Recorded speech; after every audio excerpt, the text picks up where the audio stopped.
Hello everyone. Today's going to be an interesting day, I feel, because I went onto OBS and it literally didn't let me put in the title for anything, for Twitch in particular, so I had to change it. So I apologize if it made it seem, and also it's good to see you too, Neo Riot. If it made it seem as though we were going to spend a third day talking about Hindutva in America and such, because actually we are going to be discussing international law. And so I thought that it would be a good thing to talk about. There's so many other things going on in other, other people's streams and just like around the world that are like, very, and so, this is a bit more of a mundane topic, I guess would be one way of putting it. But I still think it's important to discuss, and I hope that, I can do, it some justice, right? Do international law some justice, right?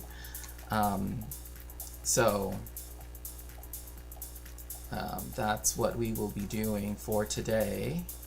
But I did want to go over, like, what are the two institutions, right?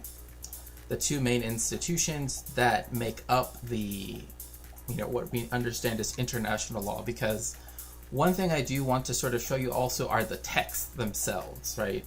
And we're not going to read through them, obviously. They're over like 1,000 pages, essentially, both of them.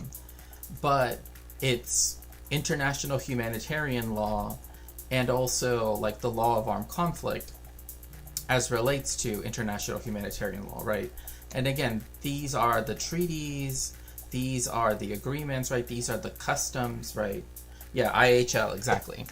The things that have become, that are important, right? Especially that right now that we're talking about multiple things happening around the world, like whether that's forced deportations or what's happening in Gaza or what's happening in other places in the world, right? I kind of want to, so to speak, put a legal face to the name, if that makes sense, right? Yeah, I find it interesting, obviously, like I should say, like, incidentally, right, like, because I work in, well, both as a historian, but particularly since I do work, discussing genocide and Holocaust studies, right, like the discussion of things like war crimes, of IHL, of international customary law, right, all of these things are very important. So it's like even right here, right, like I had this from last time, which is from Human Rights Watch, which is talking about one of the, this country hasn't really been talked about when it comes to the places that, again, going against international law under the principle of non-refoulement, right? You have people being sent that are not Panamanian, being illegally, right, placed and being sent to Panama, right? Let alone the deals that have sort of come up in the past few days in the United States, where they're trying to set up a deal with Rwanda, possibly. At least that's something that has been mentioned. Also with Libya, right? So it's just something that I think it's best people know, right? People know their rights and know kind of that these things are out there. I think to me that is worth going into. So, oh gosh, it's doing that thing again. Oh wait, I know why it's doing that thing again. Sorry, I keep forgetting that, like, I have it set up so that way, when I see, oh, that's also why too.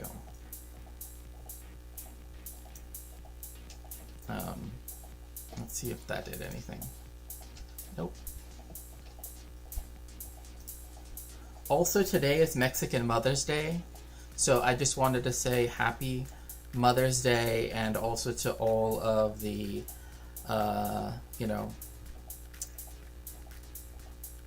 other guardians, femme guardians, etc., who are importantly, and also non-binary guardians who have also, I don't think that this should be restricted by one specific, right, modality of gender, right? But again, like today is a Mexican Mother's Day, and so my heart goes out to all of you around the world that are making things happen. So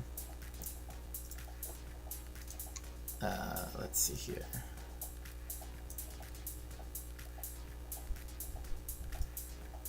Okay, so I'm trying to resize this because last time I had a problem with the size of the video.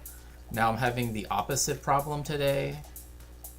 I don't know why OBS is being like this. OBS is being weird today, like more weird than usual, and I am not having it. I'm like, why is it being this way? Everything worked just fine before the Fire Nation attacked. Okay. I think this should work. So here, let me turn down the music. Oh, I can just turn off the music for now. Okay, so we're gonna go into, what is the International Criminal Court, right?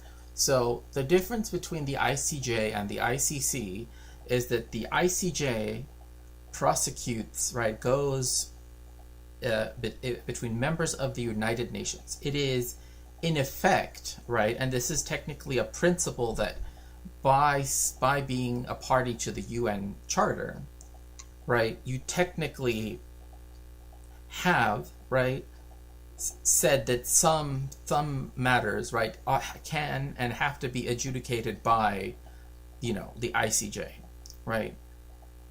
Obviously, people can see where the United States in particular, being on the Security Council, etc., right, can, not uphold those things. But in principle, right, that is part of the whole thing, that by becoming a member of the United Nations, you are also, right, now also a party to, right, the various things that can be adjudicated by the ICJ, right? So that's between state parties. The ICC, right, that's where you can try individuals. And that was founded in 2002 with the Rome Statute, which we will go into, but it's very closely tied to, right, a lot of the things that are already extant in the United Nations stuff. So that's something to keep in mind. What exactly is it? What is its role? And is it truly... Oh, Moa, no, thank you so much for your Prime sub. I really appreciate it. Welcome in. So yeah, we're gonna look at what is its role, and what I find interesting is TRT. Hello, Powerful Finger. Welcome in. Is it fair? Again, I've mentioned this before, that the ICC has a long history of essentially only bringing in of prosecuting people, particularly from the continent of Africa, to the point where, from the global south in general, to the point where it's often been called the International Caucasian Court. So that is something to also keep in mind. International. Let's find out. Also, for both courts, the two official languages of the court. Oh, it's super loud in the video? Oh, my bad. The court began its work in 2003, but its treaty, the Rome Statute, was adopted in July 1998. More than 120 states are party to the Rome Statute, but that... It's clipping, peaking, or whatever.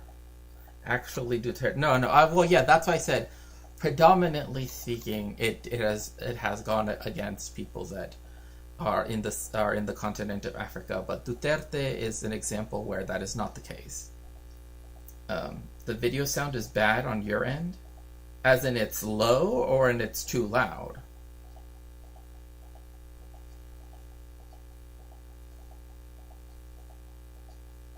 I need to lower it more? Okay. Doesn't include the US, Russia, India, Israel, or China. Although the statute was negotiated within the Really? Huh. Let me try this. United Nations, the ICC is not actually a part of the UN. It does, however, report annually to the UN General Assembly. It is also separate from other UN initiatives you may have heard of, such as the ICTY, or the International Criminal Tribunal for the former Yugoslavia. So, it's better now, but it still crackles and is about 2 times as loud as my voice? Whoa, I've never had this problem. I usually have the opposite problem. Which was set up to deal with crimes committed. So, one thing to keep in mind is that the ICTY,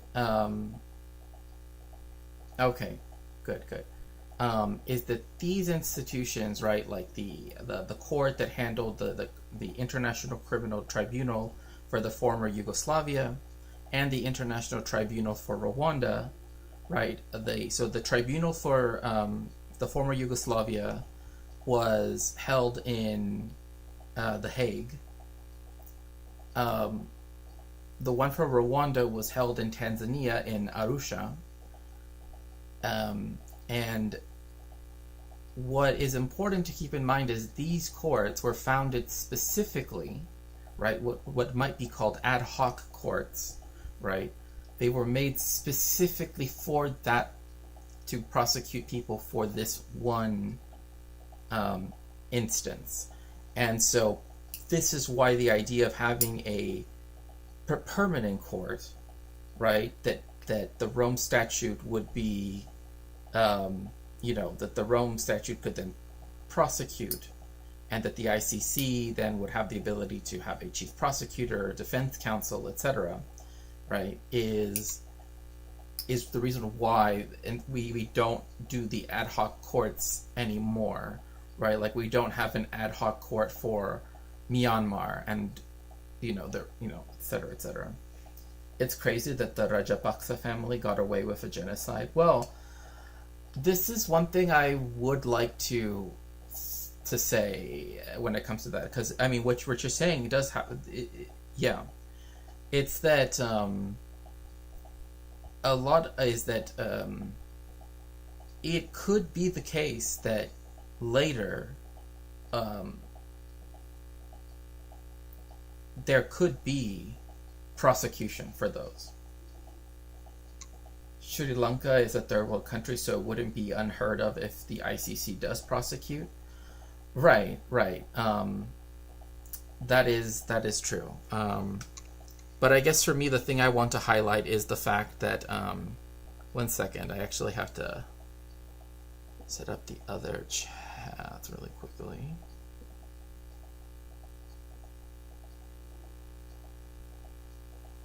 Oh, hello everybody. Oh, I am so sorry. Yeah, I do usually have the opposite problem. This is weird. Well, the thing about with what happened with Sri Lanka is, that are not the weird thing, but what could end up happening is that, again, if at some point, probably not right now, but if at some point a case was to be brought before the ICJ and then also to the ICC, which could happen, right? The issue is if it is a member of the Rome Statute. Another thing about the Rome Statute is that very often, and this can be a problem, is that they can only prosecute things that happened after the Rome Statute became a thing, or, and this is not necessarily the case of the Rome Statute, or only after a country becomes a party, right? Like, this is why the Genocide Convention that can't retroactively classify, like, the Holocaust as a genocide, right? It doesn't go back and say that it can't do that. It can only do so in the future, right? It can only do so as time goes on. So that's sort of the thing to keep in mind. So if it's a member of the Rome Statute, only then could it prosecute crimes But the main thing is that the people would have to be in the place. Again, like India is not a member of the Rome Statute. So so however, if people from India committed war crimes in Sri Lanka, and let's say Sri Lanka is a member of the Rome Statute, is a signatory, then people in India could be prosecuted. But it's an issue if neither country is a party, right? That's where a lot of that's the problem of having it be something that you can choose to have apply to you or not, right? Like, this is one of those things. So during the Balkans conflicts of the 1990s. Located at The Hague in the Netherlands, the ICC is not meant to be a substitute for national courts, but it can intervene when a state is unable or unwilling to investigate and prosecute accused criminals. now, by having what is called the principle of complementarity, which is precisely what they're saying, is that, as long as a country has a robust enough, and they like to use these terms, right? Because, like, the state of Israel likes to use this term, like, we have a robust legal system that can actually blah, blah, blah, right? This effectively says that the court is not a substitute for, right, a court, if it is the case that the country itself could prosecute people that committed those crimes, right? Because there are examples where countries themselves have prosecuted, right, people that committed war crimes. The issue is that you have more, you can see why that doesn't hold up very well after a while, right? Like, at some point, it does become the case that, well, when do you determine which legal system is robust enough to prosecute, right, war criminals, and at what point is it unable to? Because this is a huge thing that the state of Israel likes to do, is that it likes to say, well, we have a functioning legal system, right? So you don't need to put out more. In fact, this was the whole thing against arrest warrants in the first place. You don't need to put out arrest warrants because we would be able to prosecute it regardless, right? And so and obviously that's not true, hence why the ICC got involved. Like, the issue is that it became so obvious that was never going to happen, because only one IDF soldier has ever been prosecuted, and it was for theft of, like, a credit card or something, or like of an iPad. I don't remember exactly what it was, but it was like petty theft. And it's like, you literally have today, I saw the Middle East Monitor, the Middle East Eye, talking about how the former chief of staff of the Israeli, of the IOF, right, that he specifically said, we are sending our soldiers to commit war crimes. That's what he said, okay? That's what he said. Not me. I'm not saying that. Those are his words. So, again, the discontent within the state, right? And that sort of shows, right? Like, if there are people who are part of the political apparatus that are willing to say, yeah, we're literally sending people to commit war crimes, then that's... And also remember, very recently, the ICC essentially put a gag order on prosecutor Karim Khan because they didn't want him to publicly announce that he was going to issue more arrest warrants for Israeli officials, right? Because that's always been a thing. It's like, technically you don't have to announce them, but even the court was like, maybe you shouldn't, right? Because that could be an issue later on, maybe. The court aims to deal with the most serious crimes: genocide, war crimes, crimes against humanity, and the crime of aggression. And so these crimes right here were things that were founded in the Nuremberg Charter, right? There was the Moscow Declaration, as it's sometimes called, right? Which essentially set up this, people often get this part wrong, that Stalin wanted summary execution for the Nazis, and that America wanted the trial. America did want the trial, but it was the British, actually. It was Winston Churchill in particular that actually wanted the summary executions. Whereas the Soviet Union was willing to have trials, like it wasn't opposed to having the Nuremberg trials, right? So the Nuremberg Charter that was put in effect in November, when the first in November of 1945, sets the basis because it defines, one, what these crimes are. So that is called the elements of a crime, right? That's the actual terminology there. The elements of these crimes, right? But they didn't have genocide, right? They did, because that did not exist as a legal concept yet, right? They had war crimes, they had crimes against humanity, crimes of aggression, and crimes against peace, right? That is what, where some of that was a category that does not exist really anymore, because the UK and the United States did two of the major, because see, it's four categories, right? Two categories were taken up by the United States and the UK, and then the other two, particularly the war crimes and crimes against humanity, if I remember correctly, were the ones that were prosecuted by the French and the Soviets, right? So they split up who would do what, right? This is why it set a lot of precedent for how future international courts would exist, right? Because when it comes to the ICJ and the ICC, one of the things that they try to do is have a wide variety of different legal systems, right? And very important jurists of all of the world legal systems contribute to it, right? As opposed to only limiting it to common, to English common law, right? Or to French civil law. Instead, they wanted to represent more, and that is something that you saw with the four countries prosecuting it, right? Because you had Soviet jurisprudence and French jurisprudence, civil jurisprudence, American jurisprudence, and British jurisprudence.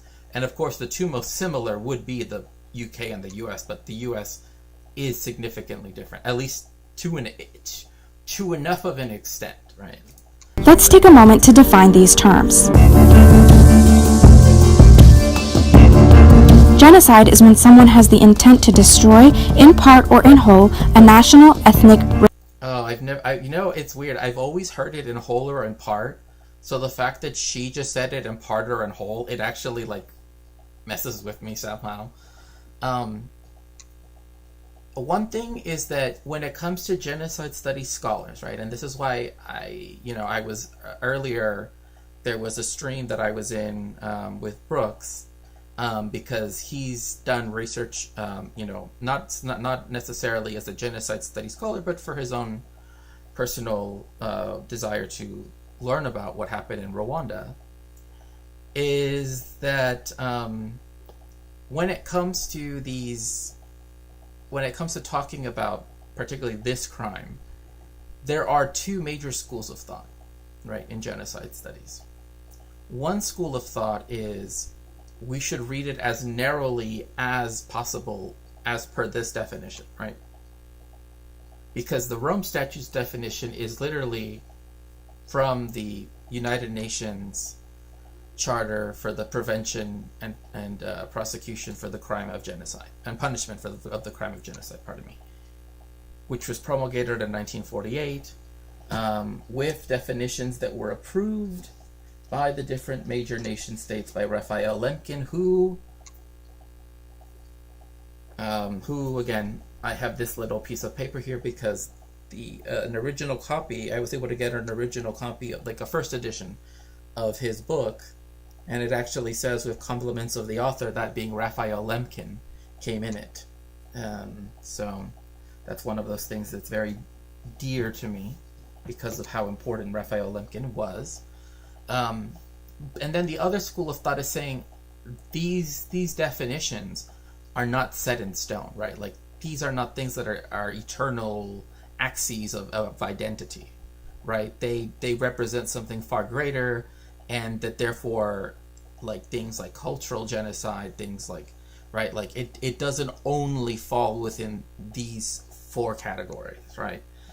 And so this is where there has been a misunderstanding from people who, and I can understand why, when genocide studies scholars will, or people that are, again, will say something is genocidal or is a genocide, and will often say things like epistemicide, right? Like the destruction of knowledge, the destruction of, right? Because that is also part of genocide. But people often think that genocide only means a lot of fatalities. But technically, genocide is a crime that not a single person has to die. Hello, Orange Hue. Welcome in. Welcome in. So, anyway. Racial or religious group. This can be done through killing, causing serious bodily or mental harm, imposing measures intended to prevent births within the group, and forcibly transferring children of the group to another group. So, it's under this last one, right? That this was the main one that they used against when Ukraine charged Russia with genocide, right? Before the ICJ, right? It said that Russia forcibly transferred children, Ukrainian children, to Russian families because children cannot really consent to that, right? Really, is it super loud? I literally have lowered it a lot.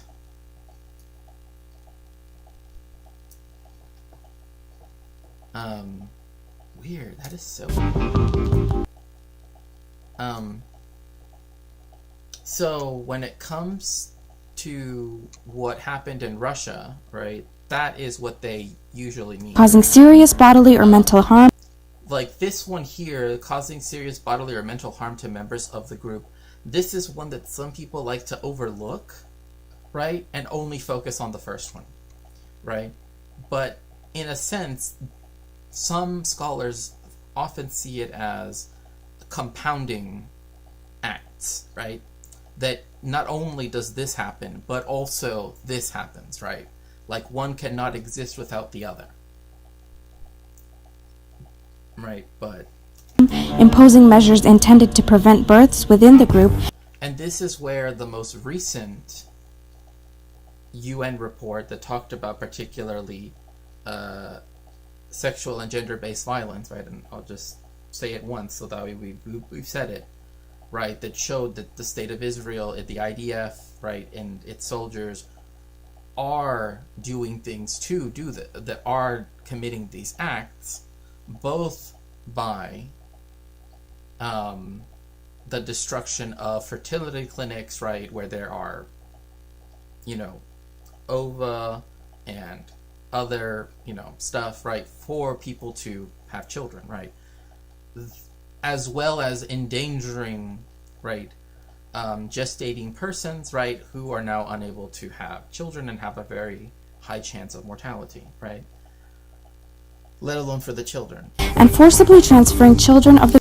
So this is where, again, this is the example for this would be Ukraine's ICJ case against Russia, because this was something that,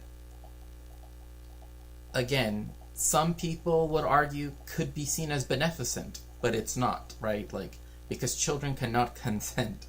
So this is the reason why it's always forcible transfer, right? Like that's always the case. So this is very important that because Russia took Ukrainian children and then distributed them among Russian families, that is why they were able to charge them with genocide, because they did do this crime and they didn't shy away from showing that they did the crime, which is why they were able to, in essence, get I don't want to say conviction, but it's so much, essentially group to another group. War crimes include grave breaches of the Geneva... By the way, the elements of crimes, it's like this thick. It's a pretty, I have them all, what I brought with me, somewhere over here. But a lot of it is like, again, like you can see here, what are this, right? And then it says in quotes or inverted commas, right?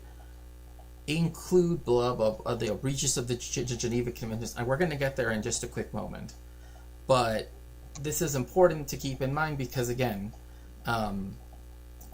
all of these things are also open to the fact that there have been convictions, right? That there is jurisprudence already on this, right? This is why when people want to rush towards saying, "Oh, look, the convention only says these four categories," well, that may be the case. However, there also have been court cases, right? And those are also looked at because that's how courts work, right? So. Geneva Conventions, and other violations of the laws and customs of armed conflicts committed as part of a plan or policy or on a large scale. It includes murder, mutilation, torture, international attacks on civilians, sexual violence, and creating child soldiers. So again, note here that for the ICC, their cutoff age is 15, right?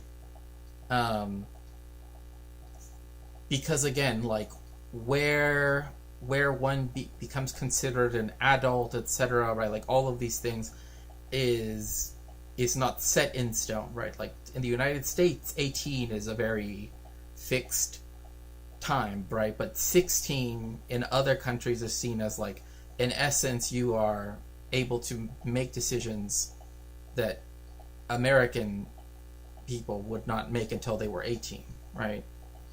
Is there a risk that the ICC loses its recognized power because states think it's too hard to accept the truth it's showing?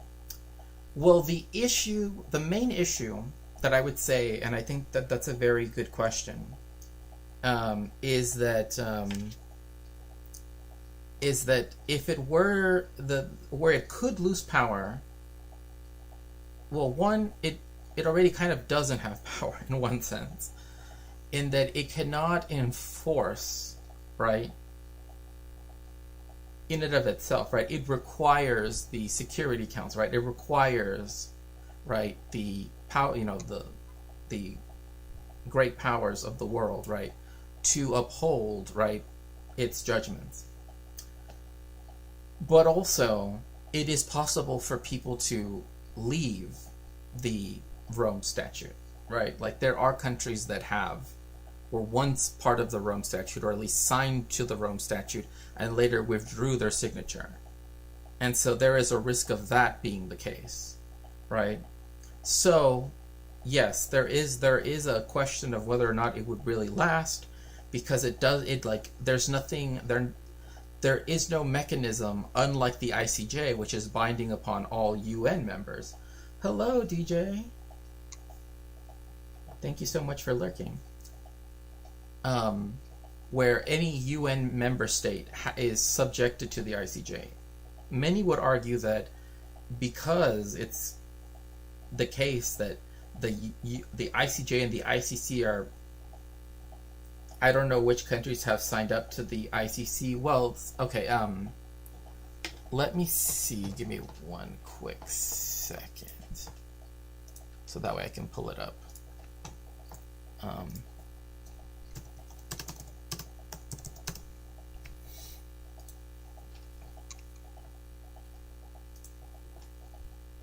gosh, does the ICC still okay?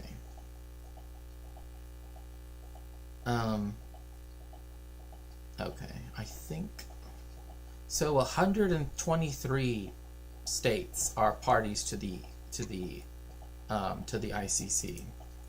So, also, if you'd like to help me out with my research, you can always do so by going to my throne. Currently, this book is 21% funded. If we could get it, fully funded, that would be great. I would appreciate it. To keep my research growing. Hello, Philippe. Welcome in. So, what do the different colors mean? 32 signed it, but never ratified it, right? One of those countries is the United States. It signed the Rome Statute, but it never ratified it as a country, right? And the countries that are white, so to speak, right? Like India, China, Kazakhstan, Pakistan, Turkey, Iraq, Saudi Arabia, right? They were never signatories in the first place. However, there are some countries that wanted to join, right? Like, for example, the state of Palestine. This is actually something that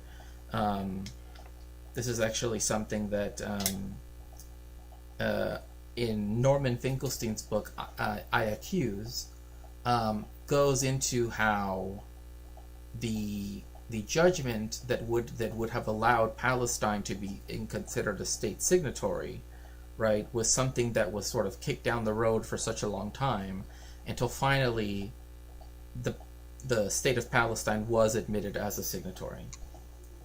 Yes, Africa is a surprising mix, and so that's one of the. But the main thing is that, again, like the main like sort of economic powers of the world, right? Like the United States, China, Russia, India, right? If we take just those four, neither of those four are subject to the ICC. However, and also Ukraine. This is why Ukraine couldn't go to the. This is why, or like Belarus, for example. Although I don't think that would have happened, or Kazakhstan. I'll use Kazakhstan as an example. If something were to happen in Kazakhstan, because it's not a signatory, it couldn't go to The Hague and ask for someone from Russia, if they would have invaded and committed war crimes, for them to be tried in The Hague, right? Because they're not a signatory in the first place. Yeah, Ukraine signed it. But it was never ratified. But it signed it in the year 2000, and it does have these things here, right? The Domestic Atrocity Crime Legislation, or DACL. So in the Criminal Code, Chapter 20, Article 442, for genocide, aggression, war crimes. So this is also, like Israel is not one. But it only has domestic DACL for genocide. But obviously, there's a problem with that right now. Same thing here, like Mexico signed it in 2000, ratified it in 2005, and we have genocide, crimes against humanity, aggression, and war crimes being defined also as well. So, but like I said, pretty much all of Latin America and any country that is part of the European Union is also a member. This is why when at first the arrest warrants were sent out, some countries said they would uphold it, right? But then later on they walked it back and said, well, if he visits, he's visiting as the office of the prime minister, not as himself, which is just, look, like, all you have to do is uphold a warrant. Like, if you're willing to hold specious warrants, yes, they do fund it. So, yeah. Even includes deliberate attacks on hospitals and houses of worship. So that's the reason why, like, again, some people would say, well, epistemicide and all of these things fall under war crimes, right?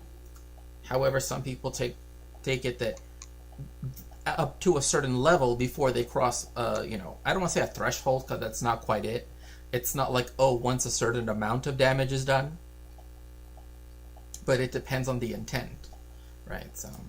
Then there are crimes against humanity, which are part of a widespread or systematic attack directed against any civilian population, including extermination, enslavement, forcible transfer of a population, forced sterilization, and apartheid. So, again, right, Israel was charged with the first one, right? It was not charged with genocide. It was charged with extermination, which is a crime against humanity. If America could be held up to this standard, right now, it would definitely qualify for number 3, right? Deportation or forceful transfer of population. That is to say, historically speaking as well. But again, it doesn't apply that way, right? But the whole thing of, we're going to do the largest mass deportation campaign and blah, blah, blah, it's like, that's literally doing this right here. So there's a problem with that. And again, Israel's technically counts on all of these things because, yeah.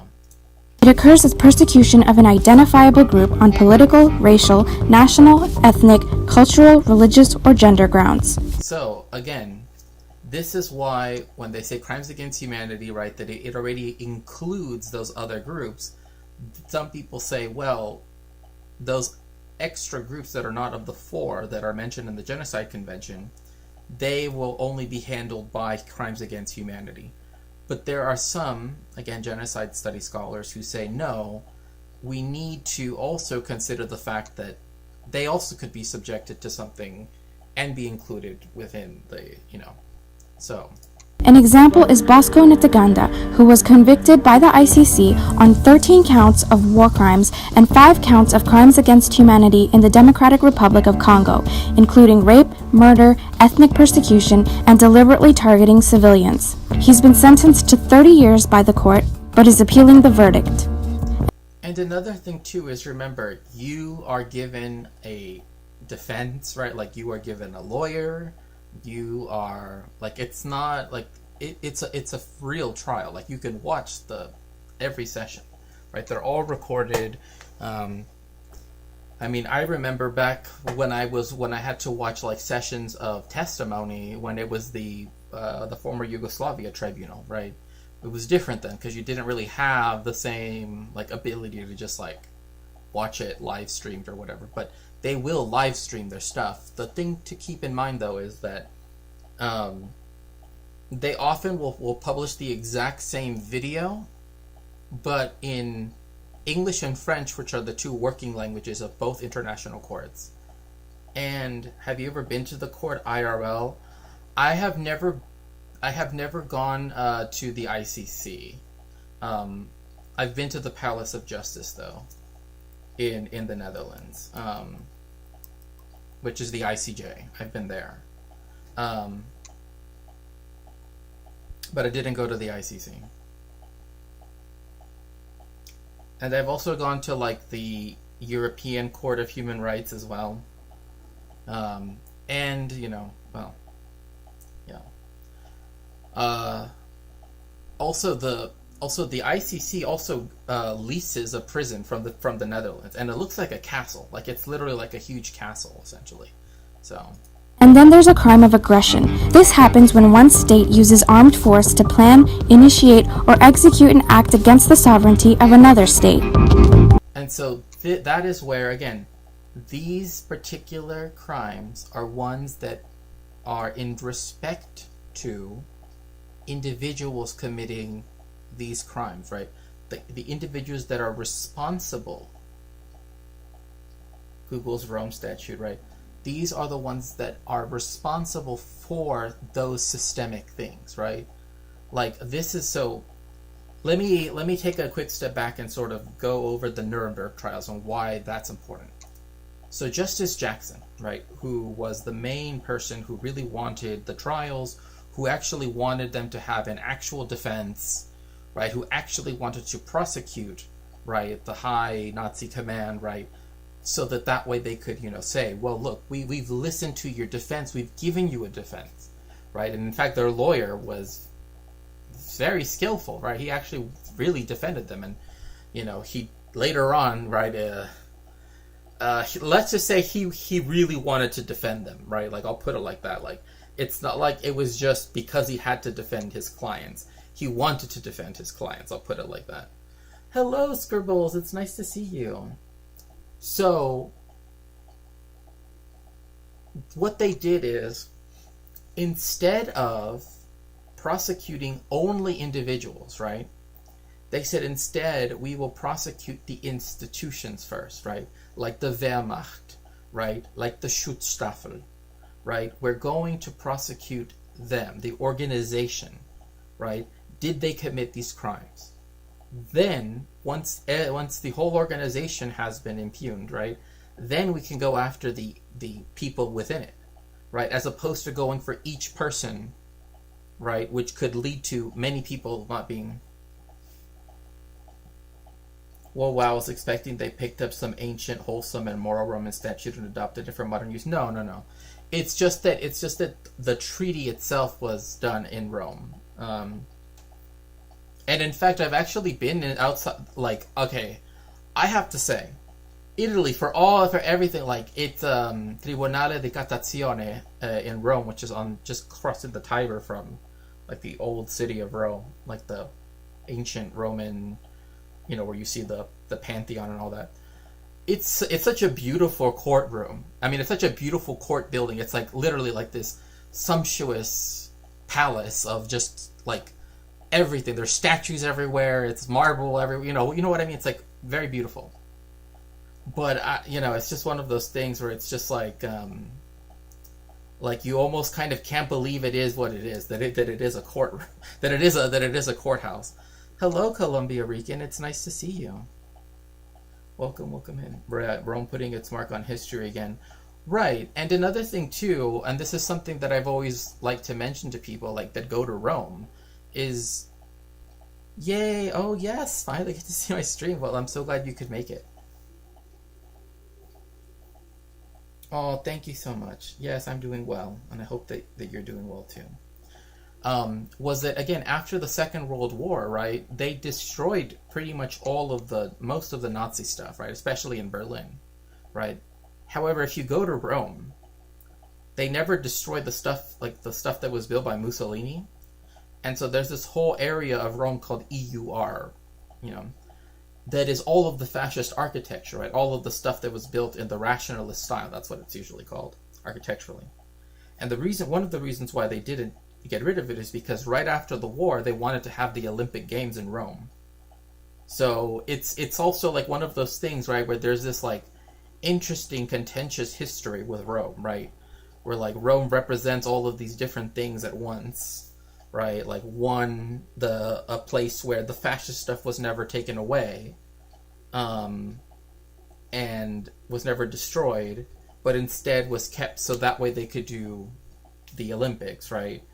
And then also a place where they wanted to create, a court where they would know, because the ad hoc court system, which again, those courts could still be done, right? Like there could be an international tribunal for, and yes, if you'd like to help out my research, you can always go to my Throne at, throne.com/Shakespeare. And you can go help sponsor one of the books, like the one up here. It's 21% funded. If we could get it to 100%, that would be awesome. But yeah. So what has the ICC done so far? For a case to begin at the ICC, the Office of the Prosecutor must determine if there's enough evidence of crimes of sufficient gravity within the court's jurisdiction, if there are genuine national proceedings, and if opening an investigation would serve the interests of justice and the victims. The ICC does not prosecute anyone who was under the age of 18 at the time the crime was committed, only prosecutes individuals rather than states or governments, except for the crime of aggression, and the defendant is innocent until proven guilty.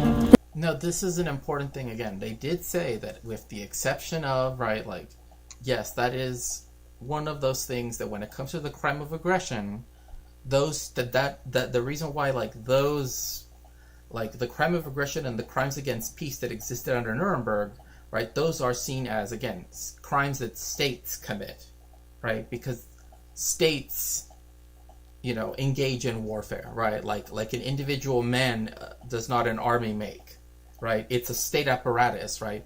This is the reason why, right, the IOF, right, as an actual standing army, could be subjected to that. Whereas, oh my god, it's still loud? Literally, I have it so... I don't know what's happening. Defendant also has a right to information in a language that he or she fully understands. A case closed without... Oh, goodness gracious. What was that? Sorry. That's... Oh my goodness. What happened? Oh. Thank you so much. It's not saying what it... Hello, Ducky. Welcome in. Welcome in. Thank you so very much for your contribution to the book. I appreciate that. I wish it would let me know who and what it was. It appeared at a weird place. Oh, yay, now we're at 32%. Wonderful. Thank you so much. I appreciate that. Thank you, thank you, thank you. Doesn't say who.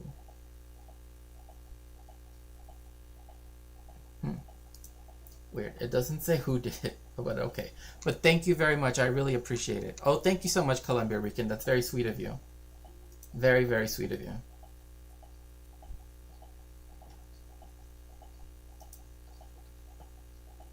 Yeah. Thronesman, I don't know. OBS is being weird too. I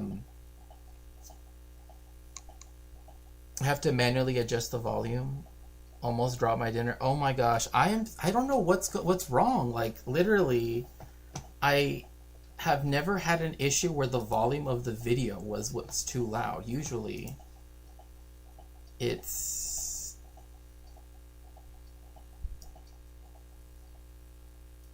let's see. Like this is so weird. A guilty verdict can be reopened if new evidence is presented. If a case falls outside the jurisdiction of the court, the Security Council needs to refer the case. At the moment, the court has 9 preliminary examinations, 13 situations under investigation, 28 cases, and 14 defendants at large. The ICC has indicted or formally charged after conducting an investigation more than 40 people, convicted 8, and acquitted 2. Individuals found guilty by the court include Jermaine Katanga of the DRC and Ahmed al-Mahdi of Mali. High-profile cases include Kenyan President Uhuru Kenyatta, ousted Sudanese President Omar al-Bashir, and Laurent and Simone Gbagbo, the former president of the Ivory Coast, and his wife. Then there are defendants whose cases have been closed because of their deaths, like Libya's former leader Muammar Gaddafi and high-ranking Lord's Resistance Army commander in Uganda, Raska Lukuya.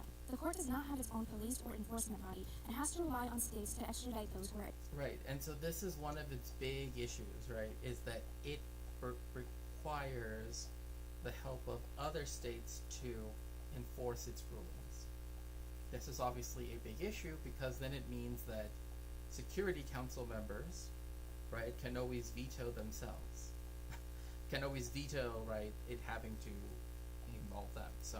Indicted. This can pose a problem, as in the case of Omar al-Bashir. He was charged in 2009 for crimes in Sudan's Darfur region while he was a sitting head of state. It wasn't until this February, 11 years later, that the nation's current rulers agreed to hand him over to the ICC. Had they not agreed to, he still would not his trial. And as of now, they still haven't extradited him anyway. There's also the Trust Fund for Victims that was created within the Rome Statute to implement court-ordered reparations and provide support for victims and their families, but is not officially part of the court itself. That's right. Like, so they do have this trust fund where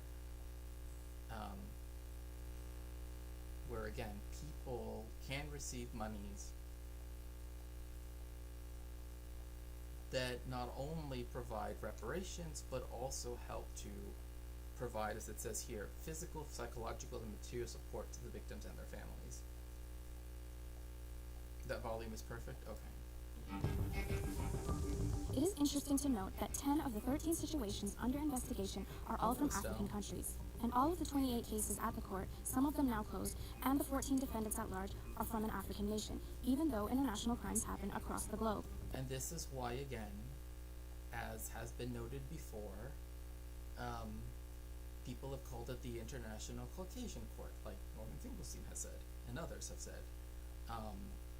That is because almost everybody that's ever been prosecuted at it has been from Africa, so. African Union even suggested a mass withdrawal of member African states in 2017 over the disparity. And so exactly what you were saying earlier, Orange Hue, is precisely what they wanted to do, was to just have a whole bunch of different, like, multiple African countries. Oh, an echo?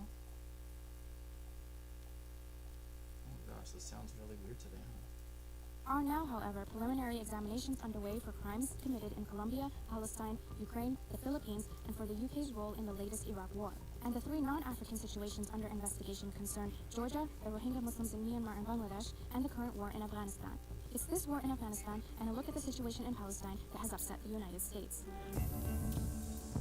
In June, U.S. President Donald Trump signed an executive order imposing sanctions on several ICC officials. As far as America is concerned, the ICC has no jurisdiction, no legitimacy, and no authority.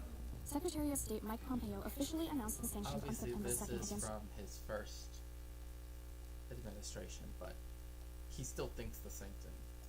Two officials, including ICC Chief Prosecutor Fatou Bensouda, saying the court was using illegitimate attempts to subject Americans to its jurisdiction.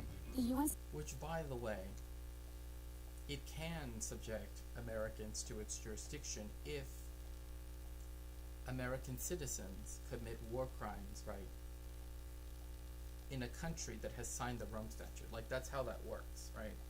Like, it doesn't matter if your country is a member of the Rome Statute or not.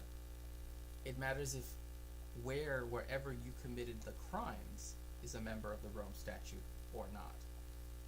This is the reason why, even though Israel keeps saying, oh, it doesn't count because we're not a member of the Rome Statute, they have essentially said that doesn't have any bearing on this because the crimes are not being committed in Israel. The crimes are being committed on the internationally recognized territory of Palestine, right? Which is the Gaza Strip and the West Bank, right? So. Secretary General expressed concern and said that the UN will continue to closely follow the developments. And Bensouda's native country of Gambia has urged the U.S. to reverse the sanctions on her and her top aide. Washington's move comes in opposition to the ICC's ongoing investigations into crimes committed by U.S. forces in Afghanistan and the court's preliminary inquiry into Israeli crimes committed. Right, and this has already been done. Like now we already have, where the court has looked into these crimes and to these actions and already said, issued arrest warrants against Israelis. The stuff for Afghanistan, that's a bit different because again, there is this contention of whether or not, because the United States does have the Invade the Hague Act, which says that if any armed service member of the United States was to ever be put on trial on the Hague, that the United States reserves the right to invade the Kingdom of the Netherlands and take them back. So. In the Palestinian territories. The ICC has called the U.S. sanctions unprecedented and being used as threats and coercive actions against it. The Trump administration has called the investigations illegitimate since the U.S. and Israel have not ratified the Rome Statute. But the statute includes jurisdiction of crimes committed by non-parties on the territory of a state that is party to the statute, which include both Afghanistan and the Palestinian territories. The U.S. had signed the Rome Statute during Bill Clinton's presidency, though it wasn't ratified, but it was later revoked by George W. Bush. The ICC faces elections in December for the court's next prosecutor and 6 new judges. Most of its attention has so far been in Africa, though it's starting to reach out to other regions. But there's still no mention of possible crimes in places like Yemen or Bahrain committed by rich Gulf monarchies. The UN has warned that Bahrain's arbitrary detentions may... Yeah, so, I mean, that's going into that. Now let's see what it says about the International Court of Justice now. And again, like the ICC, but again, this goes back even more so with the ICJ, is that its 2 working languages are English and French. Right? That is why when you watch the hearings, you will hear judges sometimes start in one language and then end in another, right? Like that's very common. When states disagree on where their border is. When states contest islands or a maritime zone. When one state considers that another has violated a treaty or other rule of international law. And when the UN or one of its agencies needs an opinion on a legal issue, they can turn to the International Court of Justice.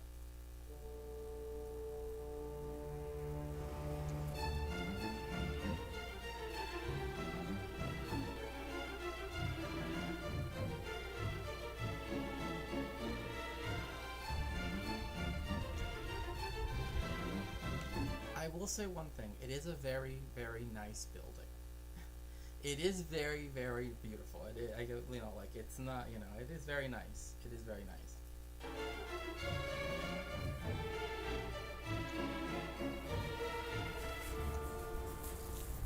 The International Court of Justice, or ICJ, has its seat in the Netherlands at the Peace Palace in The Hague. But I mean, yeah. I think you know exactly what I'm getting at, Estelle, for sure. Like the General Assembly and the Security Council, the court is what's known as a principal organ of the United Nations, and is the only one not to have its seat in New York. The ICJ is the principal judicial organ of the UN and the world's highest international court. See, look, I think to me, look, if you're gonna have people dress up this way, I think you should just go the full look, like powdered wigs, everything. Just go with the little like rough everything, just everything. Might as well. Reminds me of Carnegie Hall. Miss those days. The court has existed since 1946. Its two official languages are English and French. Well, yes, it has existed since 1946, but it existed as previously under the like it already existed even when there was the League of Nations. It just because it like even the League of Nations court, it also was had the Peace Palace as its seat. Its founding document, the statute, is an integral part of the Charter of the United Nations. Veuillez vous asseoir. All UN member states, therefore, automatically recognize the existence of the court and can call on its services.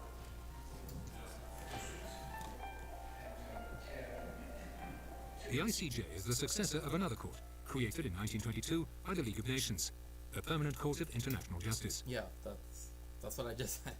Between 1922 and 1940, the Permanent Court handled around 60 cases. It was dissolved after the Second World War. The ICJ succeeded the Permanent Court on the 18th of April 1946, inheriting not only its statute, but also its jurisprudence and traditions. Right, and again, this is why I say that it's very important to keep in mind that when we're talking about international law, the reason why they have so many judges as well, right, is for the ICJ they're also proportional, right? It represents, a certain amount for each part of the world, because again, they want to have different legal traditions present, so then that way they actually can, use their expertise, right, in the different methods, right, that are available in different jurisprudential traditions, right, and customs, right, that then can allow for, again, greater scrutiny, greater diversity of legal thought, etc. Décision des juges en tout honneur et dévouement, en pleine et parfaite impartialité et en toute conscience. Like its predecessor, the International Court of Justice has two roles. The first is to decide disputes between states. These are known as contentious cases. The court's second role is to respond to legal questions submitted to it by the General Assembly, the Security Council, and other UN organs or agencies. These cases are known as advisory proceedings. Since the court was established, it's dealt with a large number of cases. The ICJ is not a criminal court. Okay. It does not try individuals. Only disputes between states can be submitted to it. I tried it. And again, yes, okay, they wear the little frilly thing and, the stuff. I mean, again, I think you've got a ground loop.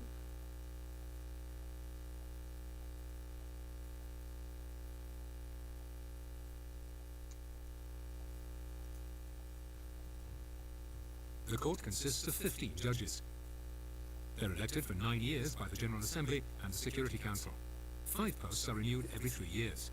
Judges may be re-elected.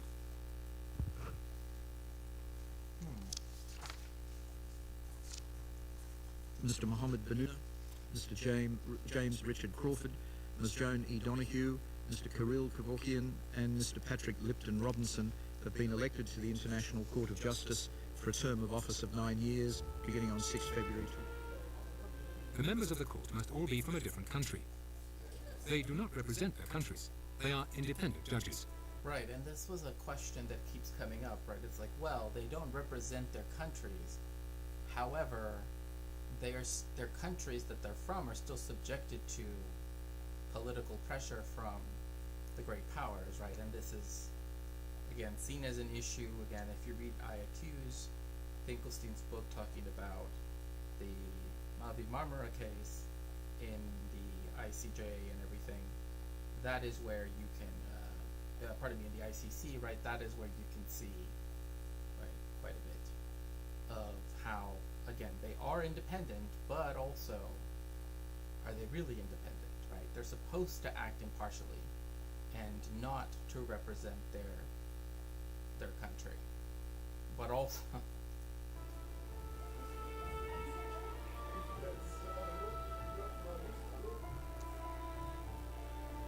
I solemnly declare that I will perform my duties and exercise my powers as judge honorably, faithfully, impartially, and conscientiously.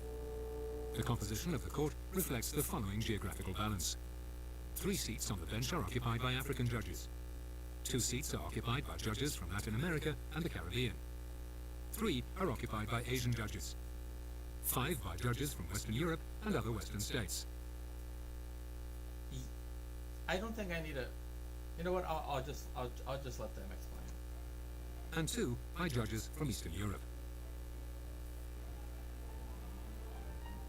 Although no country is entitled to a seat, in practice the court has always included 1 judge from each of the 5 permanent members of the Security Council.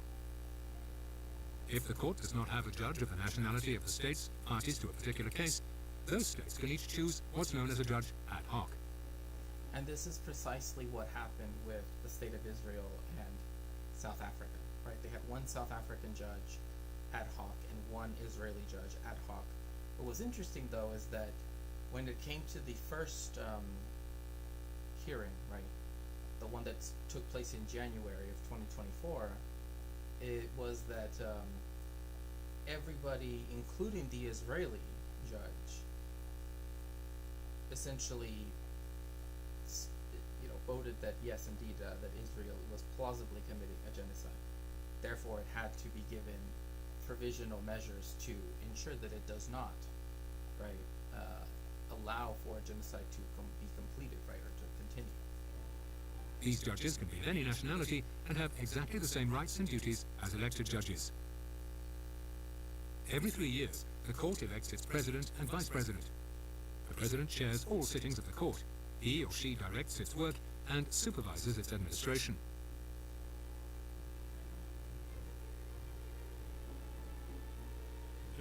Each year, the President presents a report on the activities of the ICJ to the General Assembly in New York. De l'intérêt que votre Assemblée manifeste pour la Cour et du soutien qu'elle lui apporte. The court is administratively independent.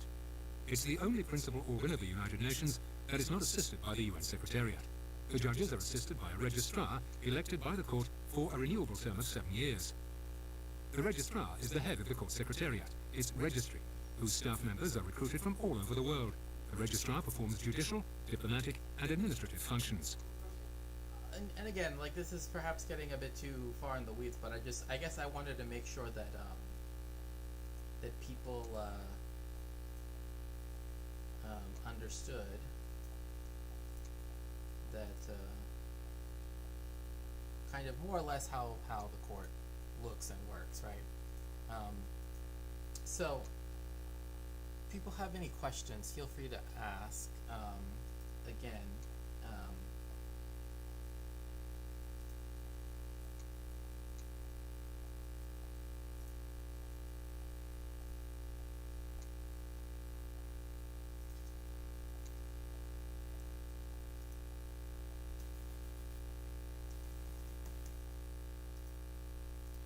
let me see here.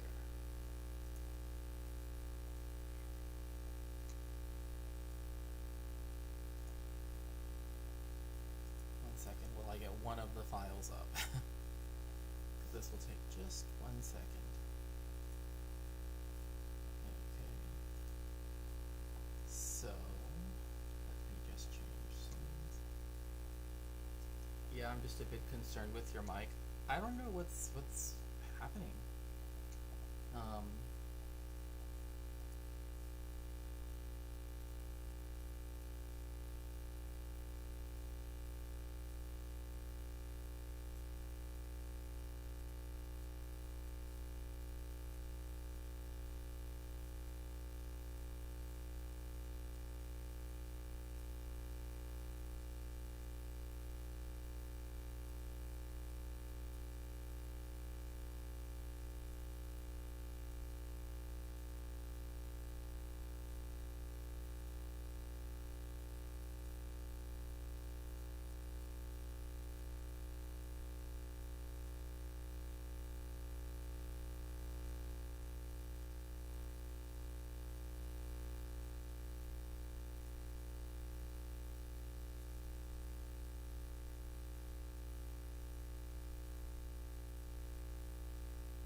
Am I muted?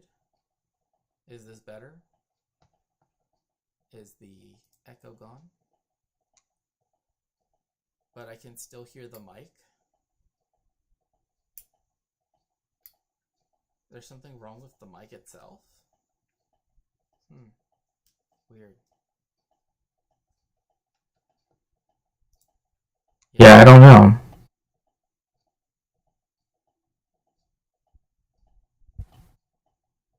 Okay, good. Good.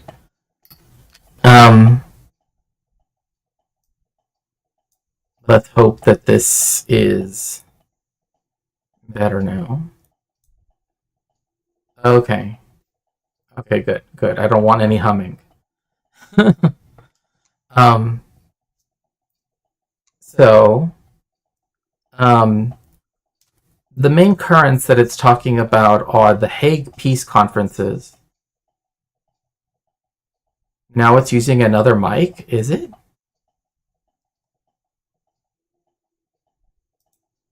Or is it this one?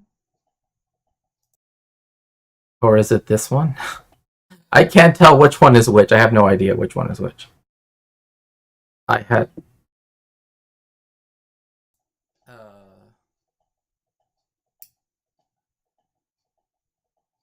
This one is the one that's lower of the two. So I guess I'll use this one. So there was two at once. Yeah, because I was trying to switch between one and the other to just be like, is A or B, right? Like one or two, but for sound instead of, glasses. So you have the Nuremberg principles, right, when it comes to The Hague. Geneva is very short. This one is lower. Okay, that's good, right? That's good. Okay, good.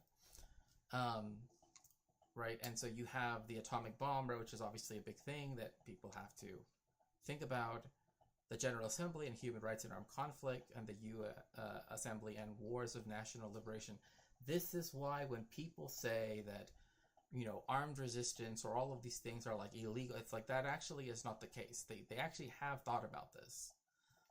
So same thing when it comes, so this is already something that has been thought about jurisprudentially, right? What about, again, national liberation? The laws before the protocols of 1977, these were protocols that were added as an addendum to the Geneva Conventions, right? The law and military necessity, right? So again, just to sort of trying to be as comprehensive as I can. I don't even know which one this is connected to be quite honest. The audio input.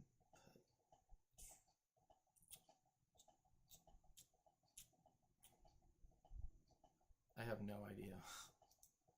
I honestly have no idea which one is connected to what, so I can turn it up more if you want.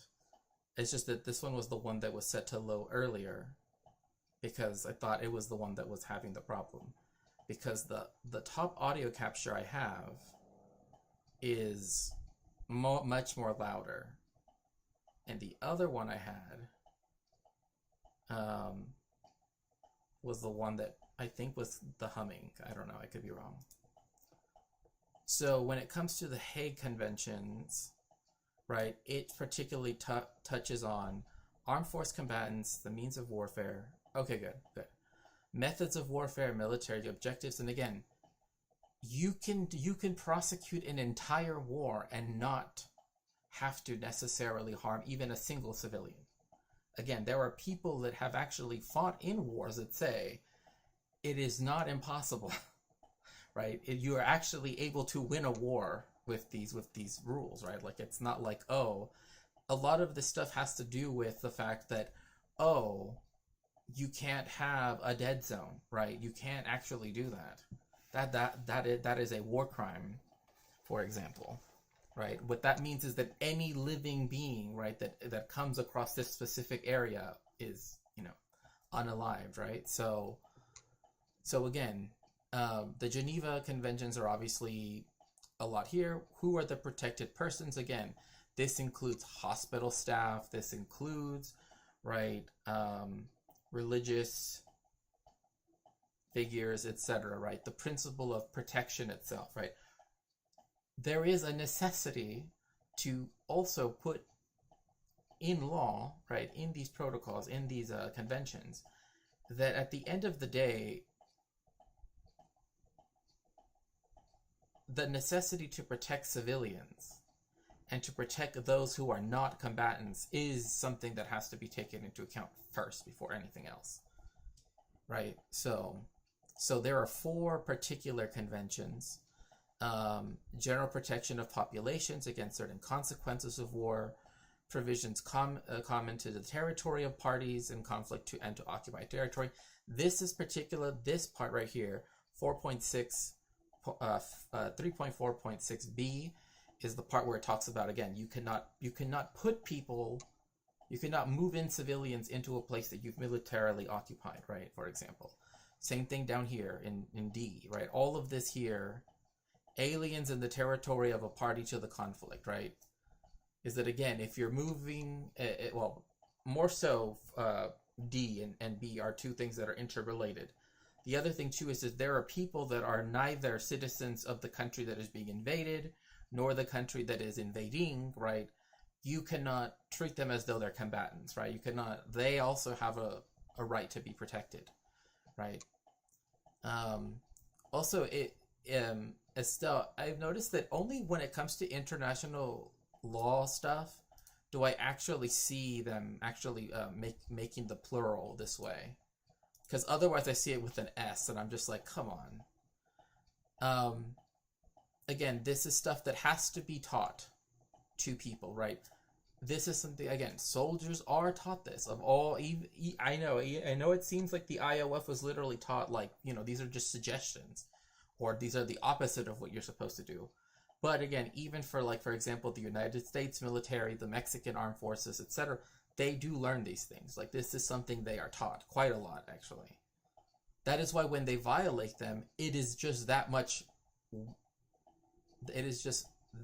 more worse, right? Again, there is, against collective responsibility, ideas of reciprocity, ideas of reprisal, right? And a lot of these things, again, were built precisely because of a lot of them came from stuff that happened during the First World War and during wars of the 19th century, right? So this is why there are customary things, right?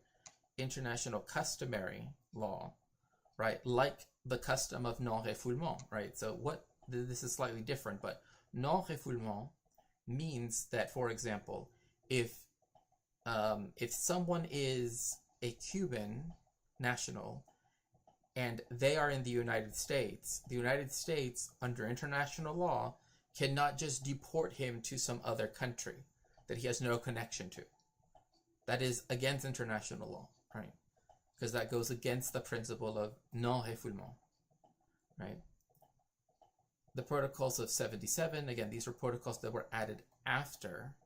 Another thing, too, is, again, the reason why it sometimes seems to repeat itself is because there is a need to be reminded who and who does not count as a combatant, how you are supposed to treat prisoners of war, right? How you cannot, like, the whole take no prisoners, like, no, that's actually against international law, right? That is something that, again, has been, and, like, for example, in the Nuremberg trials, right, were things that were held against the perpetrators, right?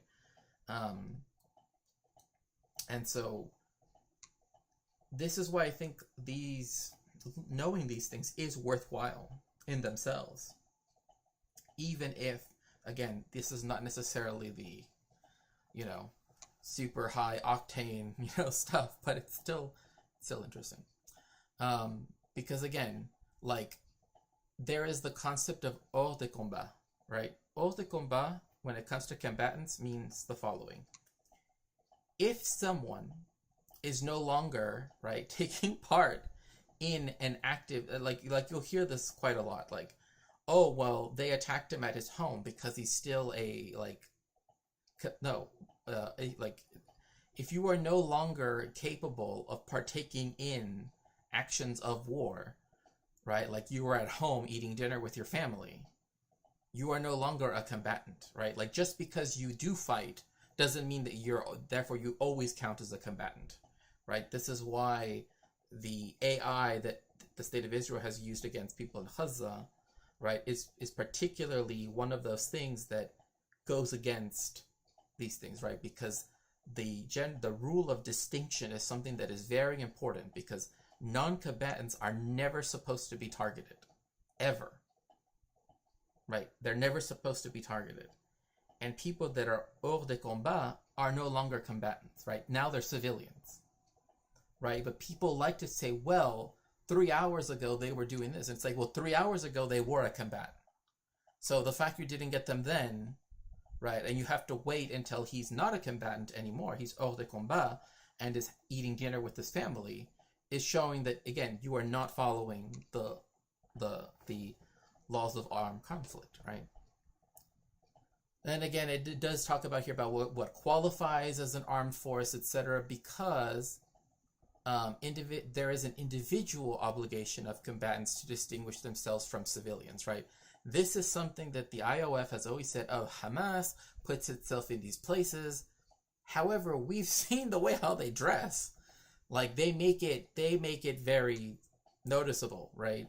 In the same way how, again, the IDF is known for dressing up as like at that one hospital, I think it was Al-Shifa, or was it Al-Ahli? But they actually dressed up as medical staff. Like that is illegal under international law. Because one, you cannot attack people that are receiving medical care, nor can you go against the people, right, giving that medical care. But to also don their clothing and use that as that also is illegal.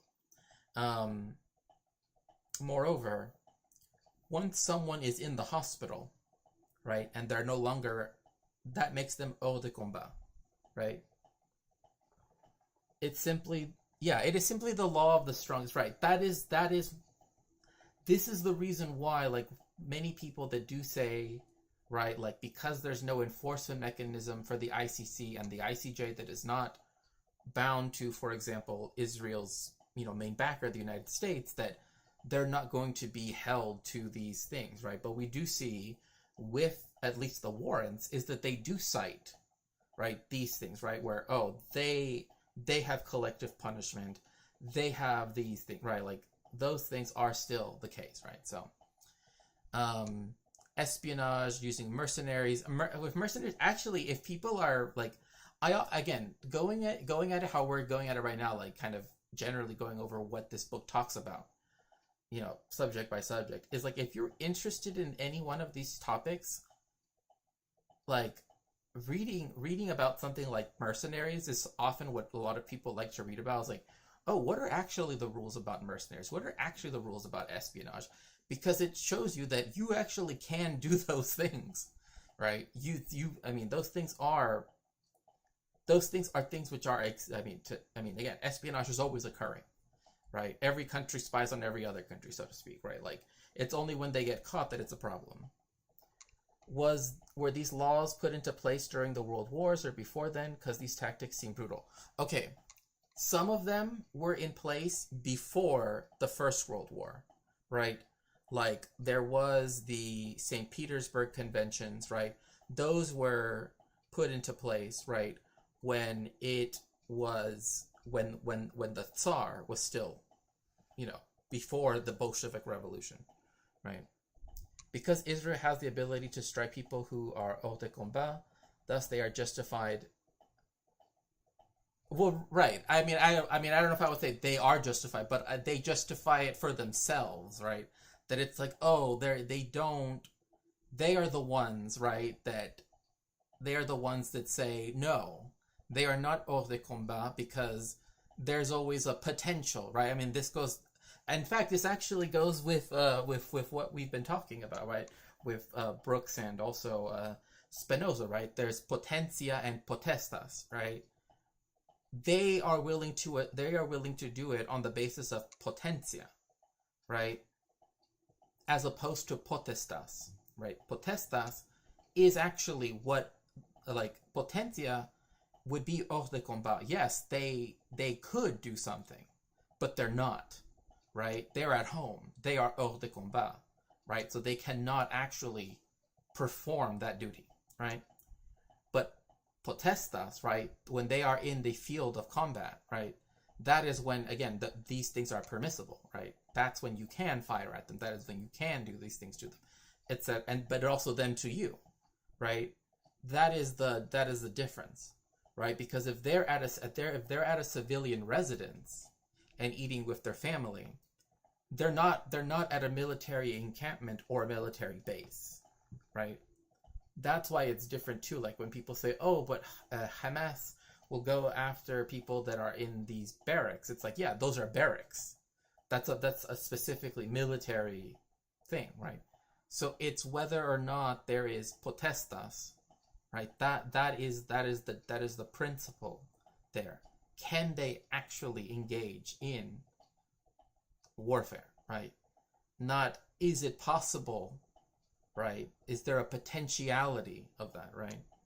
So that's why hors de combat starts again the moment that they are no longer in the field of battle. They legally speaking no longer are considered a combatant. But once they are in their uniform, once they are holding their weapon, once they are again in that space, now you have potestas, right? Does hors de combat also apply for those who give up or put their weapons down during battle? Yes. Yes, it does. Insofar as like, then you become a prisoner of war, right? And then there are certain things that they have to afford you, right? Like, again, this is one of the things, right? Is that people have observed, and I'm not going to say that I know without a shadow of a doubt, right? I can't say that. Just from the amount of preponderance of the evidence I've seen, is that the Israeli soldiers that were taken in by Hamas, right, that were prisoners of war, right, because that's what they were, right? Because when they say kidnapped, right, or when they say, et cetera, it's different. There technically is a different thing if they were soldiers than if they're civilians. If they're civilians, yes, that's kidnapping. That's different, right? But when they're soldiers, right, then they're prisoners of war, and then there are certain things that they have to give them. What people have seen is that prisoners of war that are under the Palestinians, right, that are being held by, have essentially been treated. And again, I don't want to qualify this in this way. This is just from stuff that has come out from different reports, from even like the two major Al Jazeera documentaries, October 7th, and investigating war crimes, etc., that as well as the Gaza Ghetto Uprising video as well, right, etc., that they have been treated with more respect vis-a-vis international law, as opposed to Palestinians that were prisoners of war under the Israelis, right?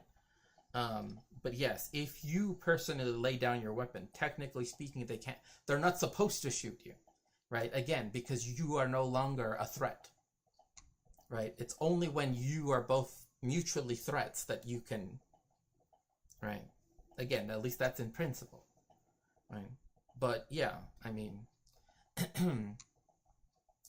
now there is an exception, right, to the rule of distinction. But again, there's a reason why it's only 2 pages, because it's not very broad. Because the issue is, again, if you give people an inch, they will take a mile, and people have thought of this because, again, there have been entire like units that they would dress up like, like something else, right? And then they would commit these, war crimes, right? Treatment in case of doubt about status. Again, one of the things, and this is my own personal like understanding, right, for me, when it comes to this stuff, is that it is better to err on the side of they are not a combatant than to err on that they probably are a combatant. Obviously, the Israeli Defense Forces, they have a completely different view, and they have the exact opposite. But for me, my sort of, perfidy, that's right, perfidy and ruses of war. Again, that is using, effectively, that's like lying, right? I mean, that's what perfidy, it means, like deception, right? Deception. right? Hence, and also ruses, right? Like, how much of this can you do, right? Because there's a long history, particularly a naval history, although it can happen with infantry, where naval ships, in fact, I think it was Cochrane, Thomas Cochrane, the famous naval officer, that he actually kept in his, in his sloop, right? Because he worked for the Royal Navy, right? He was a famous, is that he would keep a trunk full of different flags of the different countries of Europe and as well as the Ottoman Empire, etc., etc. And what he would do is, when he would be going against, say, a French ship or a Spanish ship or whatever, like, he knew that it wasn't going to be an easy ride, he would immediately put up a neutral country's flag, right? Like, one of the ones I can remember off the top of my head was the Danish flag, right? Because there were Spanish and French ships, and they were at that time against the British, right? So he just changed it from the English flag to the Danish flag, and so they let him through, right? And then later on, he was able to commit, right, what technically now would be seen as questionable, legally questionable, because then he turns his boat around and then starts going after those ships, right? Like, oh, I've tricked them, and now I am in a better position to attack them, right? So again, same thing with emblems, flag, and uniform quarter, right? Occupants of an aircraft in distress. Again, this is something that has not only been thought out, but keeps being added to, right? This is another thing about when someone tells you, oh, well, technically they follow blah, blah, blah, blah, blah, right? It's like, it's not even just this. This is just one of the books that talks about international law. This is the one that's more specific. But the other one, which is over 400 pages, right, is also, it goes into a whole different aspect but particularly focusing on humanitarian law, right? So the methods and means of warfare. So again, the basic rules, quarter, etc. And this is where, like, again, a lot of Americans don't think about this, but like the Third Amendment, right, of the U.S. Constitution, right, is something that also gave rise to 4.1.4d, right?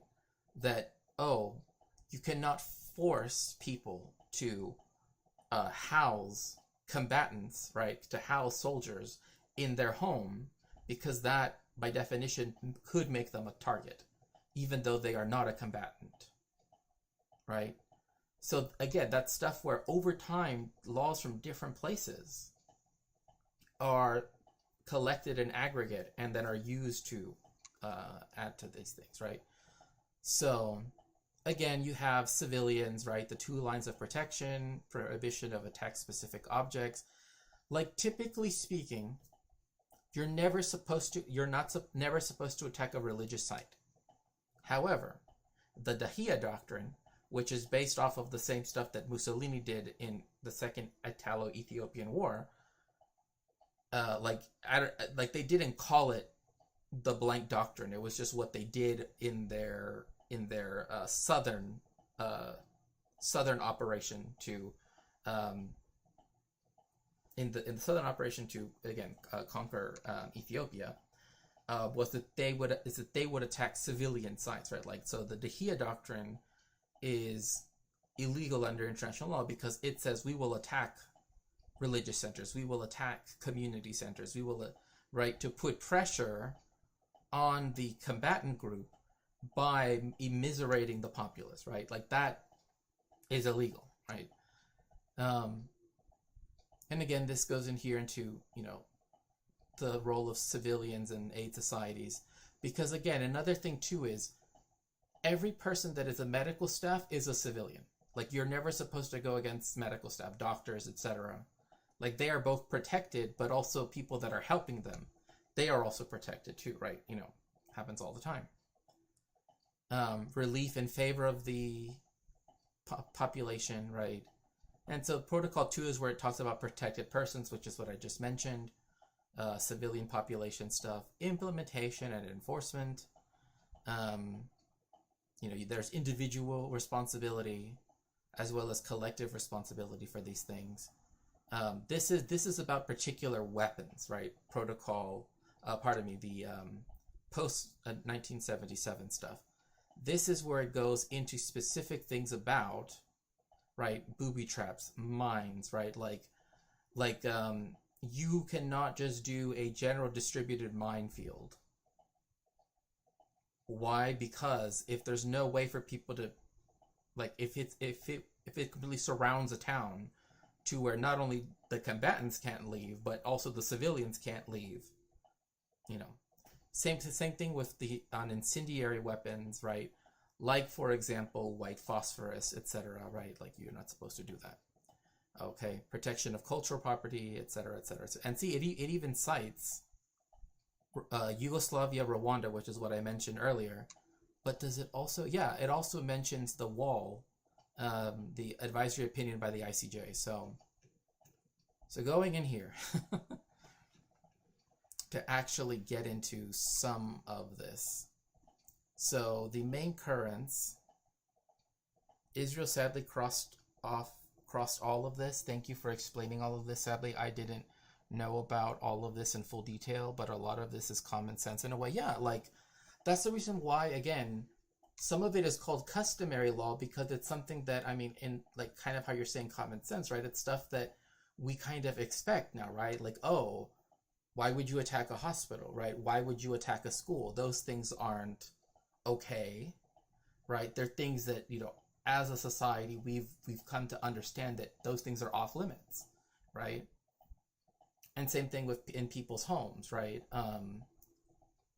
So this is the reason why a lot of the propaganda surrounding, right, what's going on can often lead people to, again, either inscribe a kind of criminality on people to the point where they think that, oh, well, therefore any action is okay, which it's not.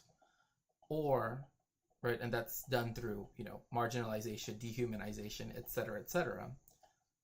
But also on the other side too, where it's like, oh, we are upholding it somehow. But it's very strange, but you do see it a lot, particularly with Israel, where they say, like, actually we are upholding the laws of war. It's actually Hezbollah that isn't, right? Well, but you know.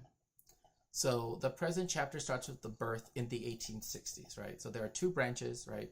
The Hague and Geneva. So the Hague, right? Like I said before, the law of the Hague did not begin in the Hague. It began in Washington City and St. Petersburg under the Tsar, though. So the Civil War. The Civil War actually is what started opening up a lot of these discussions about what are we supposed to do to prisoners of war? How should we treat prisoners of war? How should we treat medics? Like, who counts as a person? Because again, this is when the Red Cross becomes a thing, right? Like, just a decade before, right, you have the Crimean War, right, with Florence Nightingale, etc., right? So you have, and in fact, these books, you can purchase them from the International Committee of the Red Cross, right? And in fact, there are people that can get training, can do research, and, you know, and are also, like,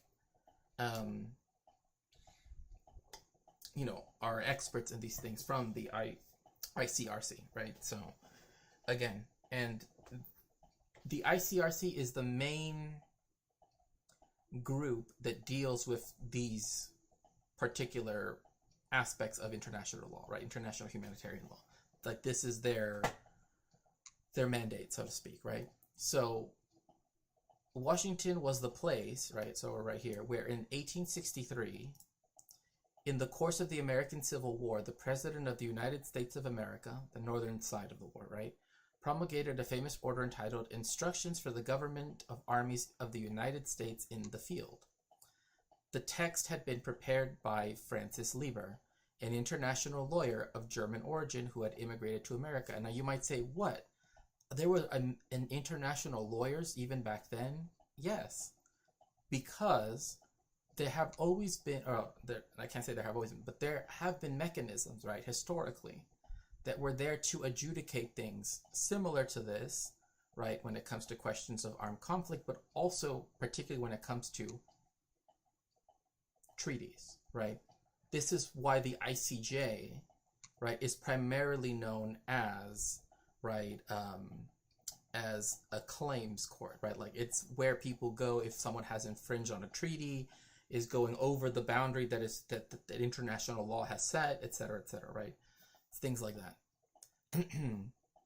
The instructions, or Libra Code, I remember when I first really started to learn about this, a while ago.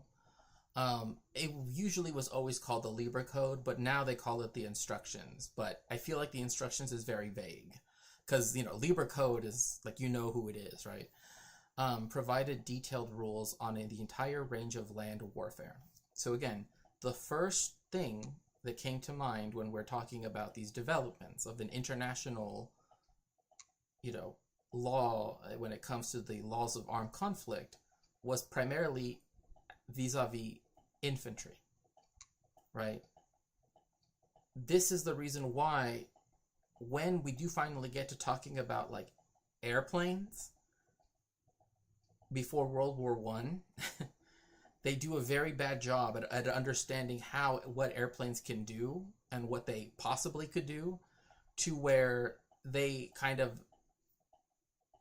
don't, the rules are so strict and defined that as soon as planes are able to like go beyond the capabilities described there, they are able to essentially do anything, and they wouldn't count, at least according to the strictest definitions of those rules, right? And that was a big thing during the First World War, right? So from the conduct of war proper and the treatment of the civilian population to the treatment of specific categories of persons, such as prisoners of war, the wounded, francs-tireurs, or francotiradores in Spanish, and so forth. When you learn this in Spanish, it's very interesting because they just translate the word. They don't say, in English, they always use the French. In Spanish, often will just say it in Spanish. And don't worry, we're not gonna read through every page of this. I just want to make sure that the information from here is something that you can see, right, sort of on the page and can really engage with it. And please feel free to ask questions. Although technically an internal document destined for use by one party in an ongoing civil war, the Libra Code came to serve as a model and a source for inspiration for the efforts undertaken later in the 19th century at the international level. This is why I mentioned the Third Amendment of the Constitution of the United States of America, because it specifically, right, says it is illegal to force citizens, right, that the United States government cannot force citizens to house soldiers during a time of war, right? That is one of those things that, although it doesn't seem important now, right, back at the end of the 18th century and the 19th century, that was a big problem. Because again, right, if you force people to house soldiers, then you're putting your civilian population at risk, right? So that's something to keep in mind. So now we have an accepted codification of this. So St. Petersburg. So again, this was when there was still the Tsar. This is what's important here, right? The St. Petersburg Declaration was in 1868, right? And again, it is a very interesting thing because, again, this in particular came in the aftermath of the Crimean War because it was so devastating, right? Because, again, you had so many war crimes being committed, but essentially every second there was like 1,000 of them happening somewhere, right? Because there were no, and this is where you begin to have the discussion of,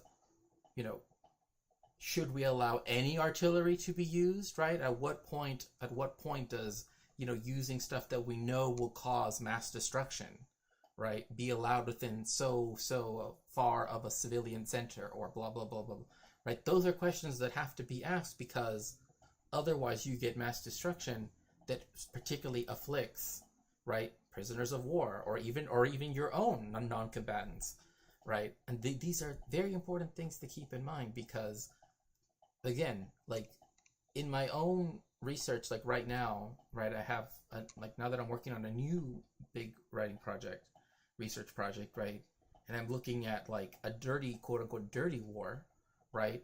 A lot of it is a state actor, right, not following these things, right? Because it's particularly attacking its civilian population, right?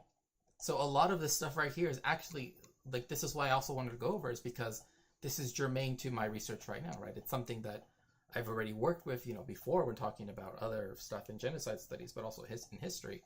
But this is something that, again, I think should be something that is taught more, something that is discussed more, for sure. So, the declaration renouncing the use in time of war of explosive projectiles under 400 grams weight. In more than one respect, it was the antipode of the Lieber Code. While the code was a piece of domestic legislation covering an extremely broad range of issues, the declaration was an international treaty, yet bearing on one single issue, highly specific aspect of the conduct of war. The question at issue was the employment of certain recently developed light explosive or inflammable projectiles. And again, these things were still done even after the 1977 protocols were added to the 1949 Geneva Conventions. And I don't want to get all the years and all the stuff jumbled up, but the main point being that as the technologies of war change, right, as they, advance, so too does the law, right? Like, the United States is the one that sells to Israel the white phosphorus rounds that it uses to harm, that it's illegal under international law, that it uses against it, particularly in southern Lebanon and also in Gaza, right? Because if the way how white phosphorus works, and I don't get too detailed because it's very gruesome, is that essentially as soon as it's exposed to air, right, to oxygen, it doesn't stop burning. So there's a big problem when it lands, when you breathe it in, because you have air, there's air all over the place, right? It doesn't stop burning. And that's why those things are banned. But General Dynamics has no problem telling that to the state of Israel, right? So, yeah, the explosive rifle projectile, yeah, exactly. And again, this is the reason why, like, when people say, oh, why is it that they are so shocked that this armed force, right, this armed force used this, because they will often say an armed force can use anything at its disposal. That's not true. Right? Again, these are things that have been prosecuted. In fact, Human Rights Watch in particular is one of the organizations, and again, like, I read a lot of human rights reports because it's important for my own research, right? And one of the things that you can see is that the amount of times that they have used white phosphorus, as well as other incendiary, stuff as well, that they have done so as in southern Lebanon, during its invasion of southern Lebanon, right, most recently, is not like a unique case when it comes to southern Lebanon, but it is the usage of this to create essentially a burning smokescreen, right? Because even if you, so when it comes to white phosphorus, even if you're helping someone to take it off of them, right, it's you do not want to touch that area, and you want to wash yourself too, because it could still be there even after you think you've taken it off. Like, that's how pernicious it is. Like, it's very difficult to make it get off because it literally just wants to keep going, and it will if you let it, right? That's the problem, right? That's why these things are illegal, right? Because it doesn't stop, right? It's torturous.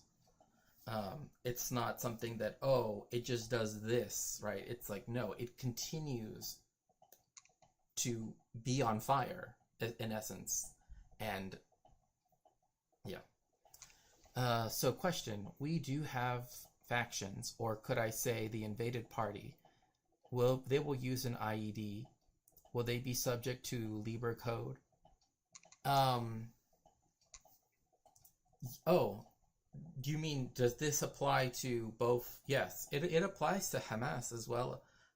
It applies to both parties.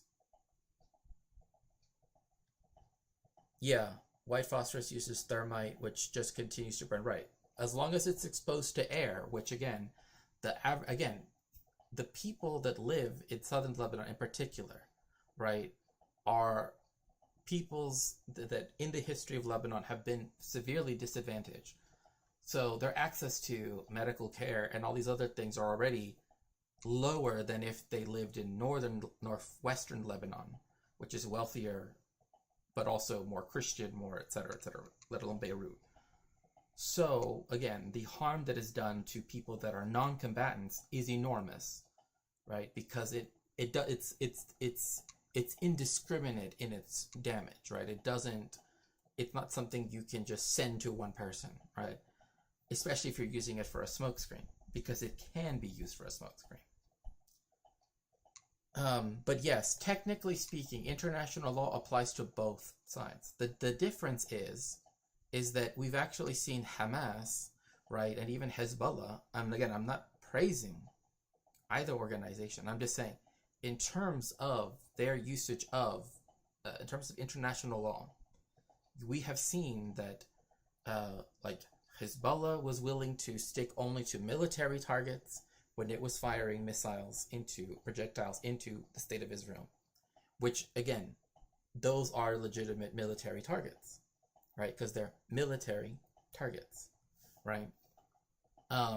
Whereas, right, the state of Israel was firing at, the neighborhood of Dahiyya, right, in southern Lebanon, which is a Shiite neighborhood, very close to Sabra and Shatila, right? It's like across the big road and then this way, because the airport's over here by the Mediterranean. You go this way to the east, and then it's on the northern side of the road where Sabra and Shatila start. Anyway, because of this, right, this is the reason why, in terms of international law, right, like, technically speaking, in the most technical sense, Hezbollah upheld it more than the state of Israel did, right, in a completely technical sense. So, but yes, it does apply to both, right? It's binding on all parties that are engaged in any kind of warfare. So, one party was attacking discriminatory targets and the other party, right, like, this is the reason why, again, like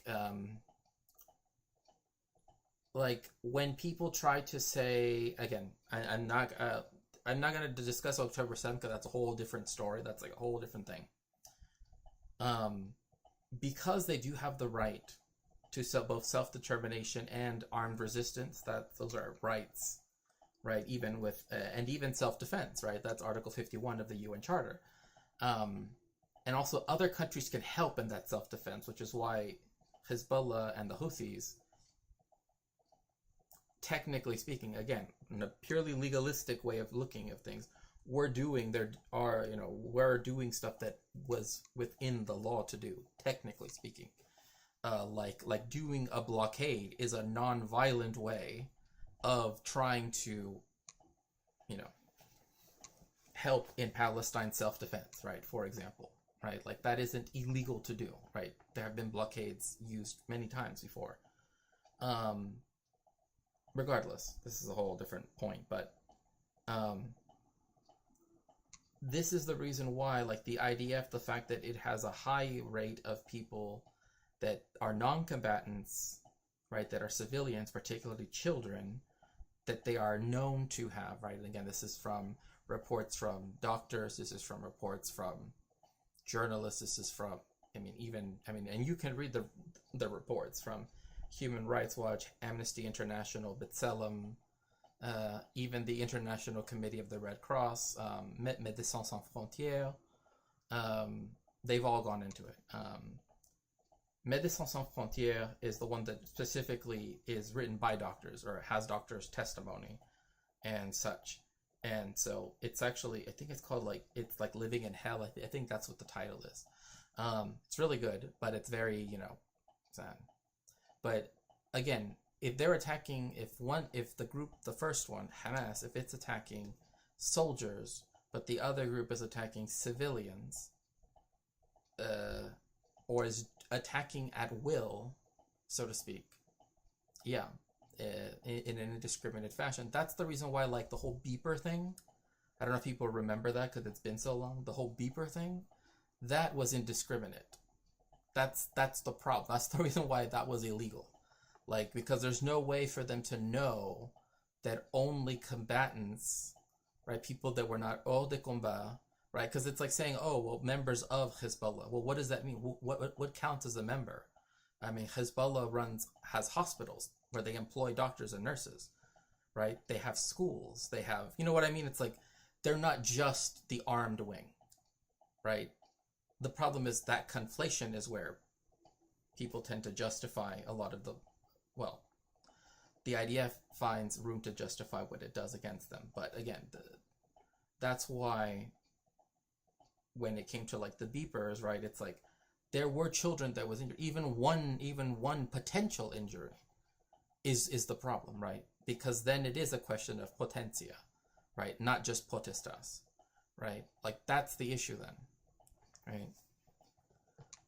The fact that it could be done, right? Even if it wasn't done, is already enough to be illegal. But the fact that it was done, that is to say, indiscriminately, is again what would make it subject to prosecution, at least, So the International Military Commission, which on the invitation of the Russian government met in St. Petersburg in 1968, quote, to examine the expediency in forbidding the use of certain projectiles in time of war between civilized nations, end quote, did not take long to conclude that the new projectiles must be banned from use, starting from the proposition that that, quote, the progress of civilization should have the effect of alleviating as much as possible the calamities of war, end quote, which again, that is in essence what, and this is me saying liberal in the capital L, right? Like, the liberal view of history, right? The, etc., right? The Whiggish view of history, etc., right? Like, this is where a lot of this stuff is, like a lot of this language comes from, right? It's this view that, yes, history is progressing, and so is society / civilization, right? And so therefore, things that are viewed as barbaric or backwards, etc., right, are those things that need to be mitigated, right, or not allowed to happen. But there's a big issue with using that language, and I think people already know what it is. I don't think I need to say it out loud, so to speak. Sadly, the whole point of that attack was to be vicious. The fact that the planned attack was not to care about who was caught in the attack, they didn't care who will have beepers, right? I mean, it's the same thing with using the AIs to figure out who, like the fact that it calculates some points, right? And it's like, oh, if you're over 50 points, then they're gonna go after you. And then like the other AI figures out like when you're gonna be the most vulnerable. I mean, that second AI alone, like even just that one, right, specifically means that you're most likely going to be hors de combat, right? You're not going to be in combat, because if you're at your most, you know what I mean? Like, if you're at your most sort of discoverable, your most, that the ease by which to find you, by which to attack you is the highest, chances are that's because you're no longer in the battlefield, right? You're no longer an active combatant. And that's the main thing, is like this idea of being active in combat and being hors de combat, right? Because it's also a question of, right, like when the guns die down, right? Like once that's done, this is why a lot of the raids that take place at night, that take place at etc., right? This is why a lot of that stuff like for example, like when India recently, right, just the other day, when it launched its strikes against Pakistan, right, just the issue is of course because it did it at night, right? That means that if it doesn't hit a military target, if it hits a civilian target, the chances of them harming civilians is very, very high, right? And so that is something that, would have to be investigated, right? And it is. I'm not saying it's that specific incident is, but that is something that typically is investigated. Whether or not people are tried and convicted, that's a whole different story, but yeah. So that means when the U.S. dropped the bombs on both Hiroshima and Nagasaki, then that was against international law due to the loss of life of non-combatants. Right. Right, and in fact, that's something that it talks about in the book itself, right? Like if I were to go back up here, it's why it's called the constraints of fighting war, right? Because it's, and we can go to that if you'd like to. We can go to nuclear weapons, right? The use in 1945 of atomic bombs over Hiroshima and Nagasaki, and the subsequent development of the threatened use of nuclear weapons has led to a great many questions of politics, international relations, and international law, right? So this is here where they say, well, we're only going to be looking at it as it pertains to before the 77 provisions, right? So a controversial question has always been whether and to what extent the traditional values and principles of the use of weapons and protection of the civilian population could be regarded as applicable to use as opposed to any other aspects of the possession of nuclear weapons, right? So what this is trying to get at, right, is like just having the weapons themselves poses a problem, right? Because by their very nature, they are indiscriminate, right? Like that's kind of the point with them, right? Like that's why they developed them, because it could do so much harm all at once, right? And that's kind of, again, why they're still developed, right? Why they're still... So that's why, again, as opposed to any other aspects of the possession, right? Because of the fact of how the only way that they're going to be used is in this one way, right? There's no other way you can use them except in a way that causes mass casualties, right? That's what they do, right? That's potentia and potestas, right? That is what they can do. So those who denied the application of the rules essentially rested their case on two arguments. The weapons were new. I kid you not, yes, this is true. There were scholars that said these things are, and even military people said the old rules don't apply because these things are new, right? There's something completely different from everything else. I hope people can see why that's a bad thing to argue. That's what makes them a deterrent. Right, exactly, right? And this is why people will say that the potentia aspect is what nuclear weapons are actually for, right? That with the exception of the United States, right, when it did that in 1945, that now they exist only as a potentia issue, right? Hopefully making the Pakistan India situation very dangerous, right? But the thing that I guess I'm trying to get at is that the view is that no country would ever use them, right? That the whole point is to not use them, right? That the only aberration was the United States because there was no other country that had them, right? And it was a way to like scare the Soviet Union, right? So that's also kind of it. That's why this has to be put in its historical context as well, right? Because just from a legal perspective, yes,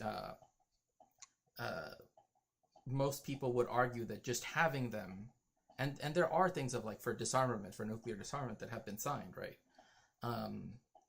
But one of those things is, again, like some people say it was a mistake that Ukraine got rid of its, its nuclear weapons, right? Because then that allowed, so again, I can see why people argue, that point. But the one thing to keep in mind as well is that the only country that's ever used them against a population was the United States. So that's why when people do bring it up, it's not so much that they will use them, it's that they could use them. It's their deterrent factor that's more important. So, at least in theory, right? And second, that they were a different order from any other weapon. So these two things are related, but not only that it was new and therefore the laws were outdated, it's something that's argued all the time. I'm not even joking.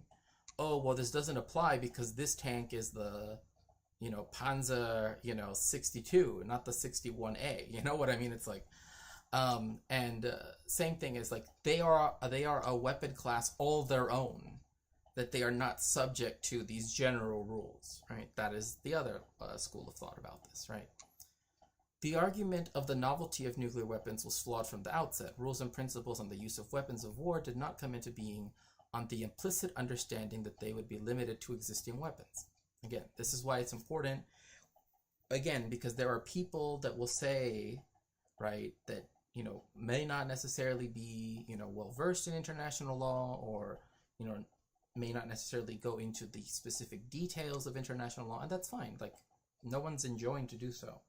But one thing to keep in mind is, again, the jurisprudential aspect too, is that it was never meant to be a closed system, right? Like, oh, these laws are the end all be all, and only whatever fits with it. I mean, it's kind of like when people try to say like, oh, the Second Amendment, right, only referred to the guns of the time, right? It's like, no, we know that that's not true, for the same reason why this is also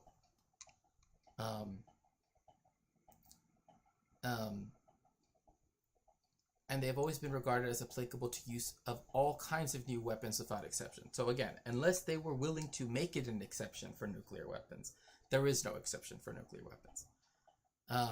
And there is a question, are nuclear weapons different? And in one sense they are, right? Like, again, we've already discussed this. Even the two bombs of 1945 were horrendously destructive, both instantly and in their long-term effects. This is another aspect about nuclear weapons that also plays an important factor against their use, right? Is that the effects are long-lasting, right? Like, people to this day are still suffering from what happened.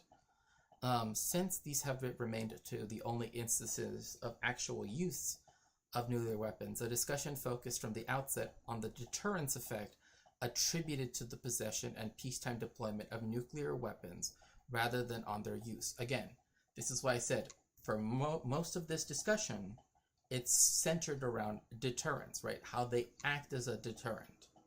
And so the prevailing understanding is that no one would actually use them, all right?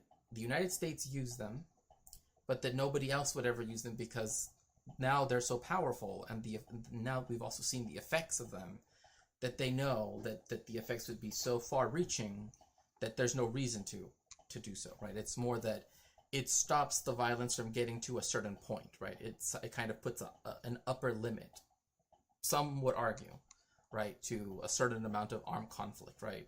That like, oh, between two nuclear powers, right, they would be willing to try to find a ceasefire as quickly as possible because, right, they don't want to invoke anything of that, right? Let me see here.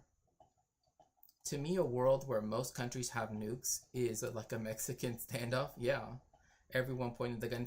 Well, right, and that's precisely why there are some scholars, like either from the international law side of things, like that are actual jurists, and also people that are scholars that also talk about international from the, like, say, history, which is more what how I would know it, as well as genocide studies, but also when it comes to like, I mean, like they mentioned above, right? Like, this is something that is important to people of politics, political scientists, international relations, and also international law. Is that that's also a thing, right? Like, that's the reason why it was seen as in the interest of both the Soviet Union and the United States, right, to limit the amount of states in the world, right, that could have nuclear weapons, precisely for that reason, right? Like, if too many states have these weapons, then, you know, then it can also be a problem, right? In the same way that if only one state has them, right? And so, again, like, because these are things that are of major contention. Again, these are not things that are easily dismissible, right? Because they are things that can affect the entire world in an instant, right? So, central to this discussion was the so-called counter-city strategy, i.e. the threat of use of megaton nuclear weapons against enemy cities. Arguing that this threat was indispensable to the maintenance of peace and therefore could not be lawful, the advocates of this view concluded that the wartime use of nuclear weapons should be kept out of the scope of the existing law, right? So again, they try to use the fact that no one's ever going to actually use them because of this, right? That, like, there would be due to this threat, it would be in neither country's interest to do, and therefore negates the need to use them, right? And therefore that's what upholds peace, is the fact that someone does have them, and if both parties, or however number of parties are partaking in a particular conflict, have them, right, that it doesn't benefit them mutually if they are using them, right? But it does benefit them mutually if they don't use them. Like, that is always this is kind of a principle that they always argue for. So, and this goes actually into what I was mentioning earlier. No matter what one may think of the legality of such a threat to destroy entire cities, uttered in peacetime and intended to preserve peace, there was never much room for doubt that if deterrence failed, right? This is the point. This is the point where the jurists have to think about this. They can't say, okay, yeah, it does deter, right? Like, people that think of this in terms of, like, say, a military strategy in some sense, but also even in terms of, like, a political now, in terms of, like, a present moment, right? This is where, again, the jurists, etc., right? This is where the potential for the usage of these weapons and the fact that a deterrence can fail, right? Like, it can fail. Is what they have to plan for, right? It's like, hope for the best, plan for the worst, right? That's in effect the way how they go about it. And an armed conflict broke out. The actual realization of a threat and counter-city strategy, with the destruction beyond comprehension it would entail, could not justify with a simple reference to the different character of the weapons, right? Like, oh, you can't put it on the chopping block because before we said that it's different. Therefore, you can't actually do anything about it. Instead, they were like, we would rather have rules that do extend even to nuclear weapons, precisely because, right, even if we can argue deterrence and say rational actors, blah, blah, blah, all of that stuff, the chance that might not work out means that they have to be under some jurisprudential umbrella, right?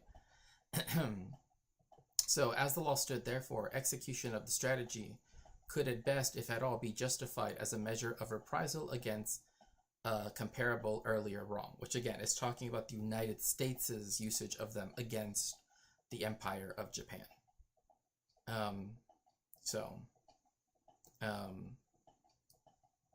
So again, this book is a book that I always recommend people to, at very least, like, I like to go over it, because again, these are the things that are also brought before the court, right?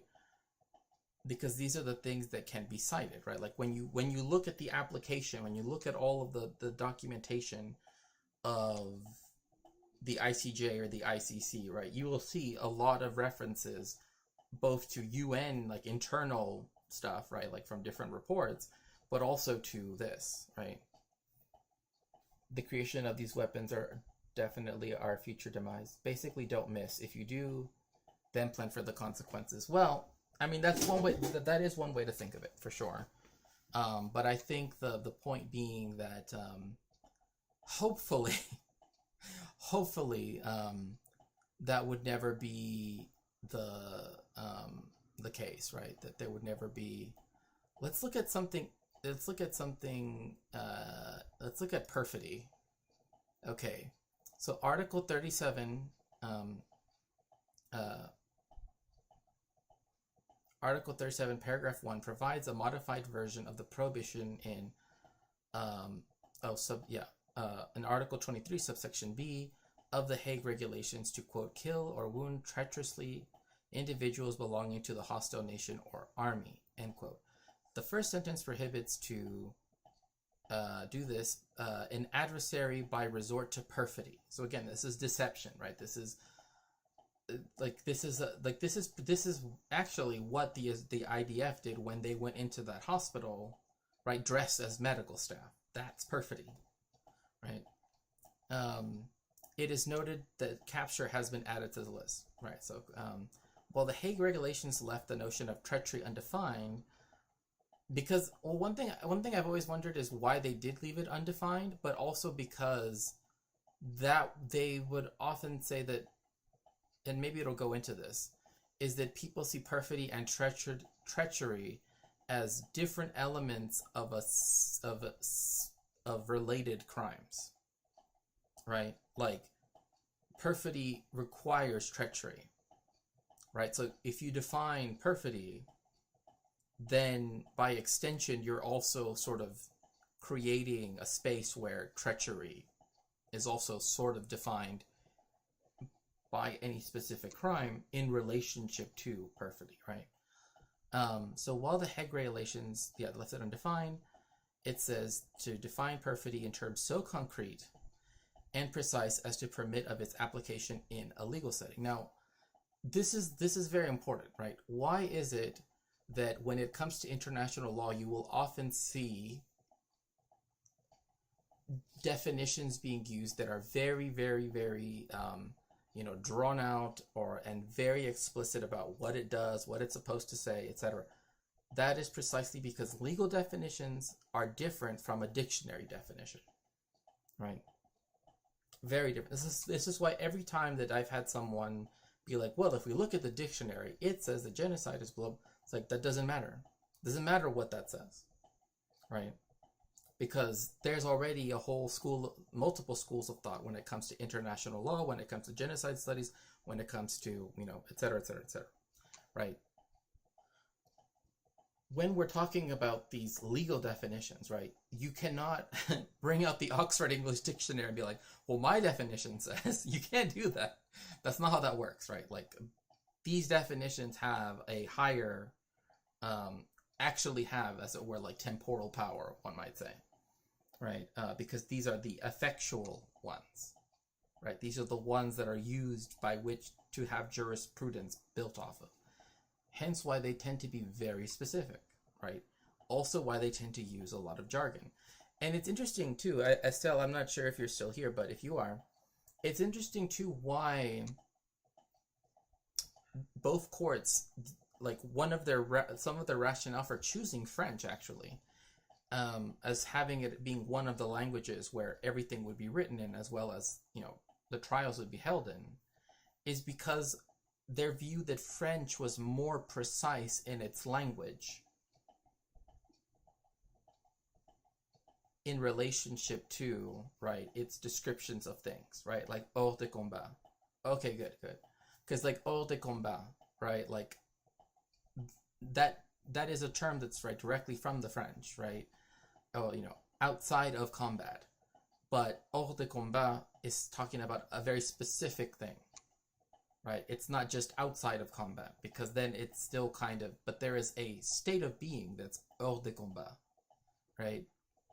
But also when these definitions are written, you can see that their French definitions are also very, almost, like their translations are almost exactly the same. Like the words that they use, because their rationale is, again, that French allows for a clearer expression of particularly legal terms, right? So that then some of the open-endedness of certain English phrases and words, right, is not, doesn't happen. So here is what perfidy is in a legal setting. Out of action, like, oh, that they're out of action, or that they're inactive, or that they are, away from the like there's no really good way of saying it. Because it's like, oh, they're no longer fighting, or they're no longer, like, the combat is a whole state of being, right? Like, it's not just a relationship to, right? It's like, oh, you are hors de combat, right? Vous êtes hors de combat, right? Whereas in English, there isn't really that same kind of concept, right? Like, because you're saying you are a civilian would not really quite fit, right? You are non-combatant is one way of saying that, but it's to define how someone becomes a non-combatant, right? So, acts inviting the confidence of an adversary to lead him to believe that he is entitled to, or is obliged to accord, protections under the rules of international law applicable in armed conflict, with intent to betray that confidence, shall constitute perfidy. Okay? That's the definition of perfidy. Acts inviting the confidence of an adversary.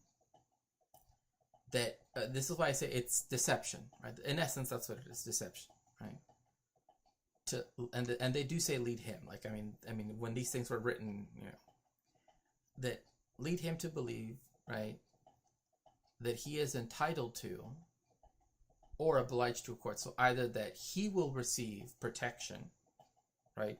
So this is specifically when they're like, again, this is important even for any discussion of the current, what's going on in Gaza, is that if they were to take people that were non-combatants, that were civilians, and say, we are not, like, you are going to be, you're going to be our prisoner, whatever, but we're going to afford to you all of the rights that are given to, prisoners of war, right?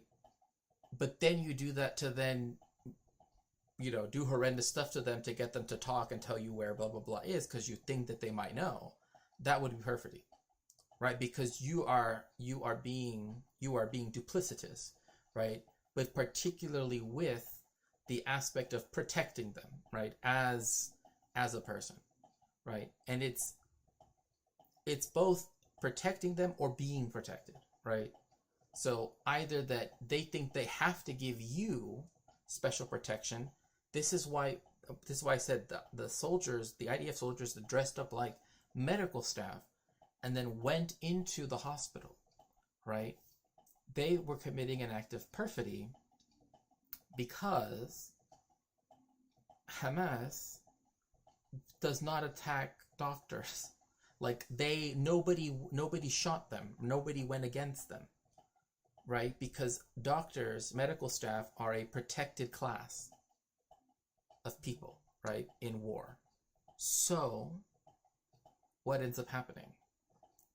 They are able to get away from it because they are making it so that the people that would otherwise not have to treat them, right, as though they were a protected group of people, now is, but they're doing it specifically to betray that confidence, right?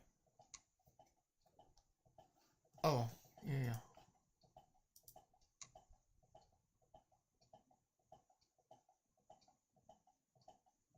Oh, yeah. Yeah, Estelle. I haven't seen it, but um yeah, yeah, disguised as elderly civilians. Yeah, just that alone, like, they are disguised as elderly civilians. That's the whole point, right? Is like, by doing that, so perfidy can be used to describe what is being done to, so that's a very good question. So there was a Human Rights Watch report, I believe it's Human Rights Watch, that is called take all the children. I think that's the title of the report. It's very heartbreaking. But what it does say is that they do engage in the issue is that, technically speaking, under American law, technically, again, this is why I'm saying this, like, lying to people is not seen as bad. So there's that. But there are instances where they will, and this actually is one of the cases that it talks about.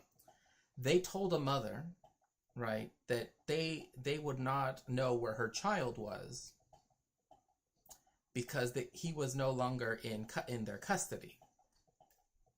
But that was a lie, because the U.S. Marshal Service, which was taking her to her court hearing, was also the ones that gave ICE her child, right? So they knew who they had in whose custody the child was, but they lied to her to then say, "Oh, well, we don't know where we won't you like unless you surrender and decide to, self-deport, right?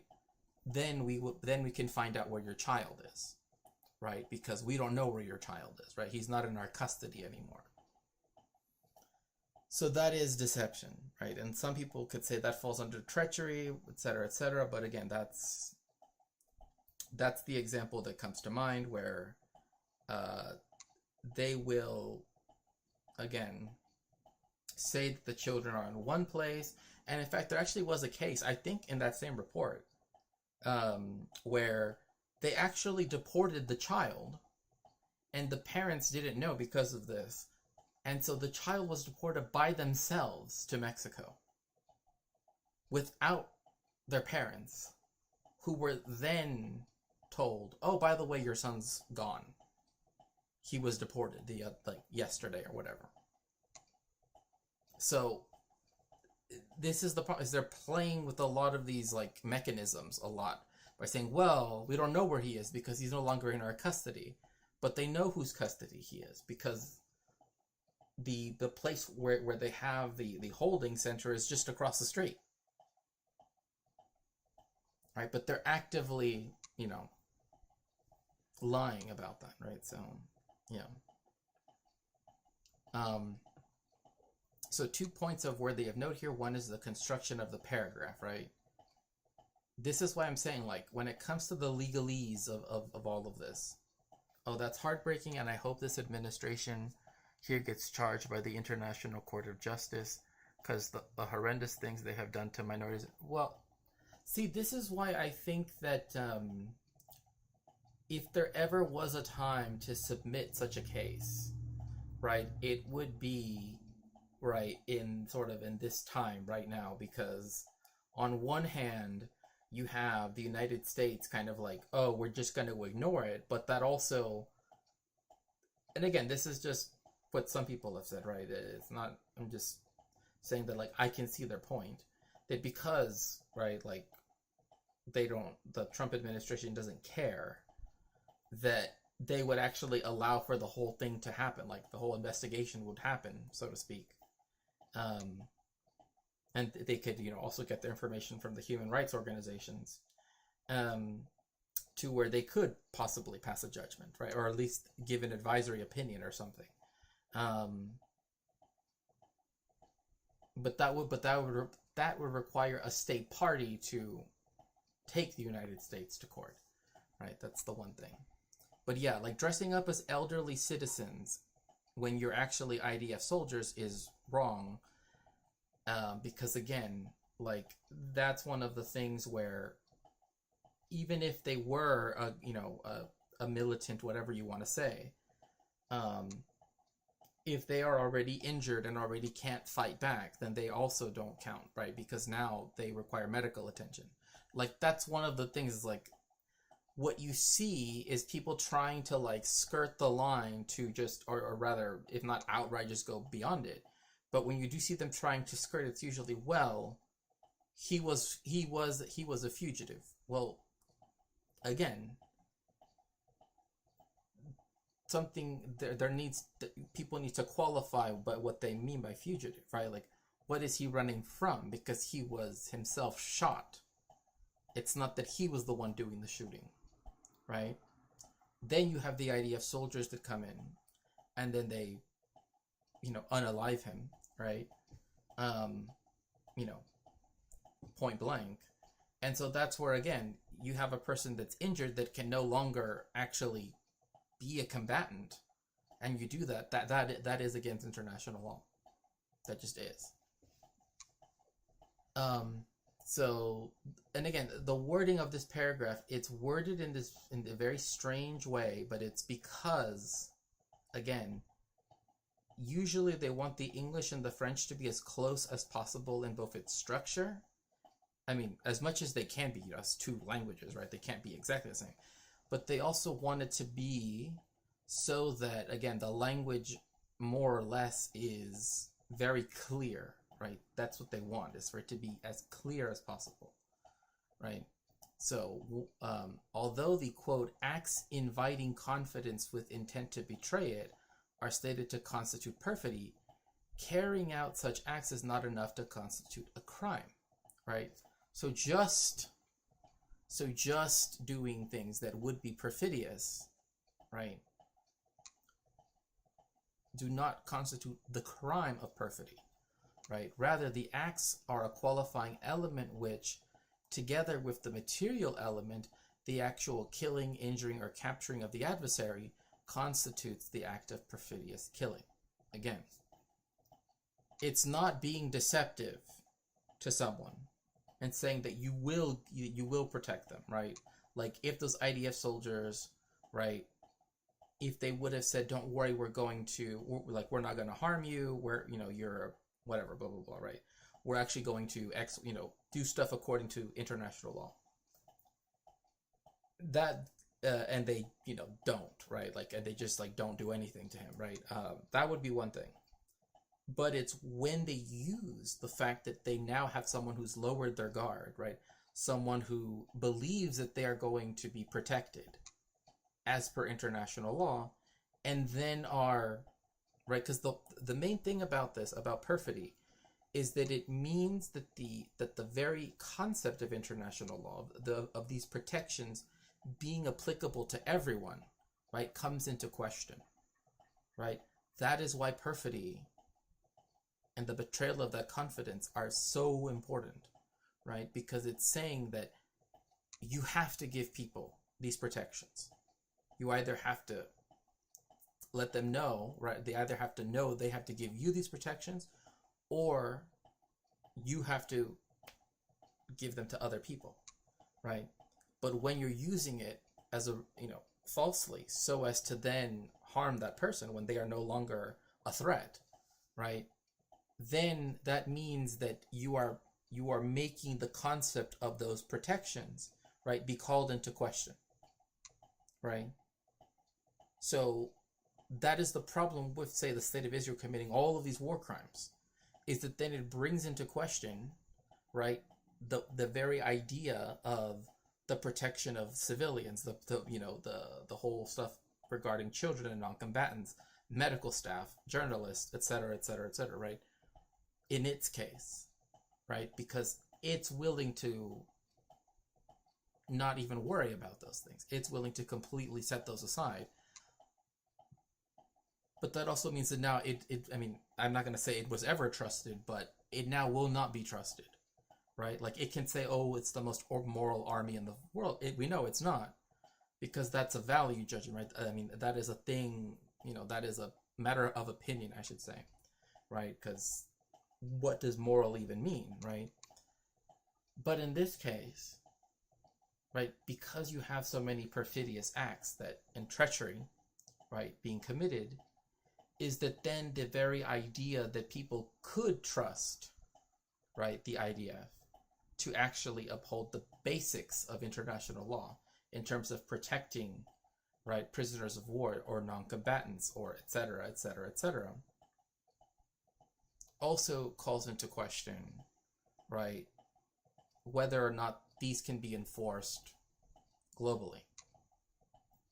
So this is why, again, it's something that now is actually going to be, in the court cases that are going to happen both at the ICJ and the ICC, right? Like the difference is that now Israel is going to have these things be taken, they are already in court, right? So the other point is that perfidy does not simply refer to confidence in the general sense, but the confidence experienced by the adversary must specifically relate to the belief that they are entitled to protection under the rules of international law applicable to armed conflict. Again, because the whole point is that you are using these rules, these expectations, these things that should be able to alleviate, right, the horrors of, right, warfare, so as to commit an act that is part of the horror of warfare,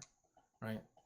That's the major issue there, right? It's like these rules are set up so that people don't have to suffer, right, once they are no longer even able to fight, right, or when they're no longer, or when they are discovered to be, a non-combatant, etc. To then go against that, right, means that, not only are those rights in question, but also the way how they would treat your, it's very complex. But, well, it's actually not that complex. It is, but it's not. A betrayal of confidence not related to this form of legal protection does not amount to perfidy in the sense of Article 37. So again, merely lying does not fall as the legal definition of the act of perfidy. It's that you either pretend that you're going to give, right, the protections befitting non-combatants or prisoners of war, and you use that, like their right, like their defenses to come down, right, like for them to trust you, to then carry out an act of war, right, because they are no longer a threat to you. That's what's important here, is that the party doing the harm is the one that is committing the perfidy, right? So,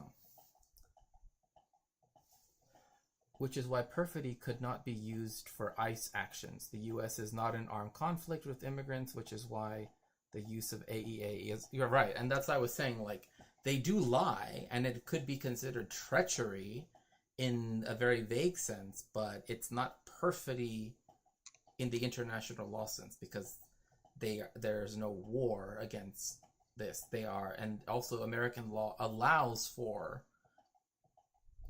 people to lie to detainees, right? Like that's a big problem, right? But lying as such is not a crime, right? It's rather, in this case, you're talking about two opposing sides and misusing in international law. So yes, you're absolutely right, the reference, right? So these are the examples it gives, and then we can move on. Feigning of an intent to negotiate under a flag of truce or of a surrender. So again, but the U.S. government, that is true. That is true. As soon as I said that, I was like, however, the United States has said that it is technically in a state of emergency due to an invasion. The problem is that if it were the case, then it still wouldn't apply to ICE, because ICE is not an armed, like it's not it's not one of the armed forces, right? Technically speaking, right? Like it's still doing its job, so it's not doing it so that it can, conduct acts of war against these people. It's lying, which is,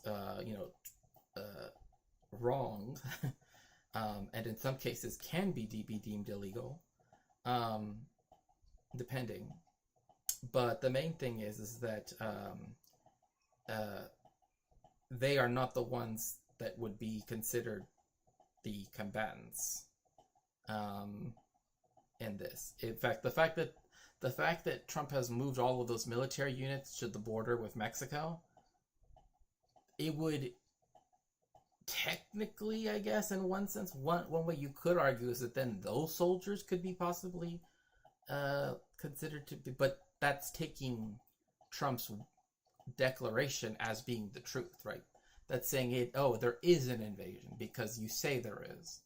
That's the issue, right? It's like, then it becomes, when are we actually in a state of war? Because Mexico is a neutral country, right? It hasn't declared war on anybody since World War II. Like, its whole thing is, we want to be neutral, we want to be a country, et cetera, et cetera, et cetera, right? So that's one of the big issues with that. Talking about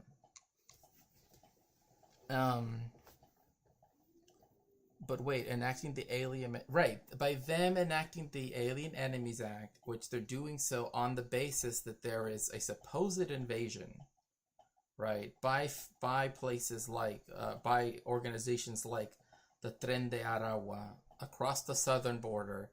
But the issue is that you can't, like... the problem is that there's no, like, party that they're at war with, right? This is the reason why it's like, I get why people might want to say perfidy is occurring. Trust me, I get that. Like, especially what I told you about the Human Rights Watch report about the children, right, that are being... And in fact, that report was done in concert with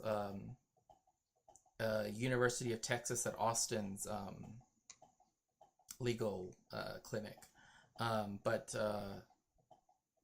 it wouldn't, like, them invoking it is not the same as the last. It's not the same as him declaring war. That, again, that's another thing, right? Like, talking about suspending habeas corpus, right, which itself is, but factually they're not, right? Exactly. Like, that's the thing. Like, I get why people want to say it should count, but it's not. Like, the United States is, in a literal sense and in a legal sense, not at war with anybody. Like, in terms of the southern border, because Mexico's a neutral country, and nor is it going after countries. It's going after, like, specific groups within other countries, right? Like, it's not at war. It says it's being invaded, but at the same time, Trump is also saying, oh, well, now there are no more people crossing the border. It's like, well, doesn't that mean that the quote-unquote, like, the state of emergency wasn't lifted once the numbers went down dramatically, according to him? So it's the reason why it doesn't really fall under armed conflict, because there needs to be at least two sides, right, that are able to prosecute the war, right?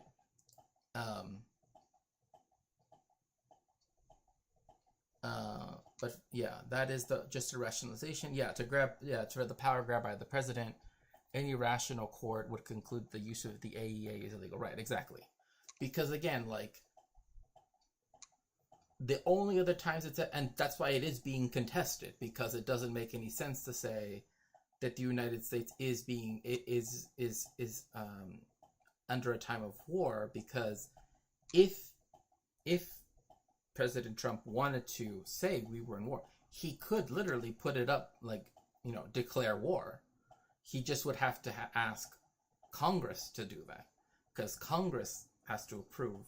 Like, Congress has to say that there's a war for there to be war. That's the reason why they've only declared war. The United States has only declared war 5 times, right? The War of 1812, the War of 1812, World War I, World War II, Korea, and Vietnam. Am I right on that? I don't know. For some reason, now I'm starting to think that the last 2 are incorrect, but I'm certain about the first 3. But no, it's the War of 1812, the Mexican-American War, World War I, World War II. What's the last one? Was it the Vietnam? No, it couldn't have been the Vietnam War. I can't even remember what the 5th one was. The Spanish-American War? Okay, thank you. Yeah. Oh, yeah, because of the Maine, right? The Maine. Yeah, so, yeah. The War of 1812, the Mexican-American War, the Spanish-American War. It seems like America has a problem with Hispanic people. I don't know. There just seems to be something. you know, World War One, World War Two. Yeah, there we go. Those are the five. Thank you. Yeah, the subject of who they are declaring war to is kind of gives the United States a loophole out of perfidy, right? Because again, it's not actually at war. Like, that's the problem, right? Because then there would have to be mobilization, and they would have to, you know what I mean? Like, there's a whole thing when it comes to the constraints of armed conflict, and they're being applied, is that then that would mean, you know, right, like, because then who is the other combatant side, right? Like, who is the other side that they're fighting against? If it's a nebulous group of people that they're just declaring terrorists, that doesn't really do anything, because it's like, well, who are they? I mean, who are you at war against, right? No.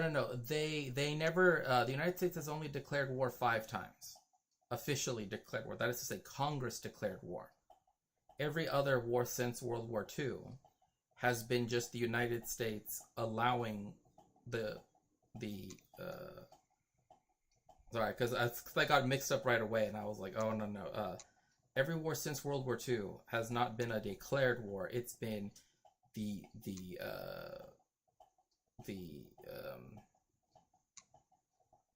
what is the term they say for the officer in chief, or what is it called? Commander in chief, right, of the armed forces, that the president is, it's been allowing him to prosecute wars, right, outside of the United States without having to declare war, right? Like, for example, the Iraq War, the one that started in 2003, that was done by way of an authorization act. That was not done by Congress declaring war on Iraq, right? Like, they never declared war on Iraq. They enabled the ability for the president to go do those things precisely because, well, he was going to do it anyway, but, you know, it was a way to allow for him to, I mean, same thing with Afghanistan, right? It was right in the aftermath of 9/11 that then they also had the Authorization Act, right? So, but yeah, the Spanish-American War was started in 1898, when the USS Maine was blown up in Havana Harbor. And even though most historians now say it was not actually done by anybody, and if it was, it probably would have been done by the Americans, by an act of sabotage, it was just to provide an excuse for the invasion of Cuba. Yeah, it's essentially the U.S. version, the U.S. version of special military operations, right? Because the Iraq War, the Afghan War, those two things were never. It was just, again, like I said, were other mechanisms to do that. Same thing like the war on terror, right? It's like it's not at war with Somalia or Yemen or many other countries, right? But it still sends troops to places, right?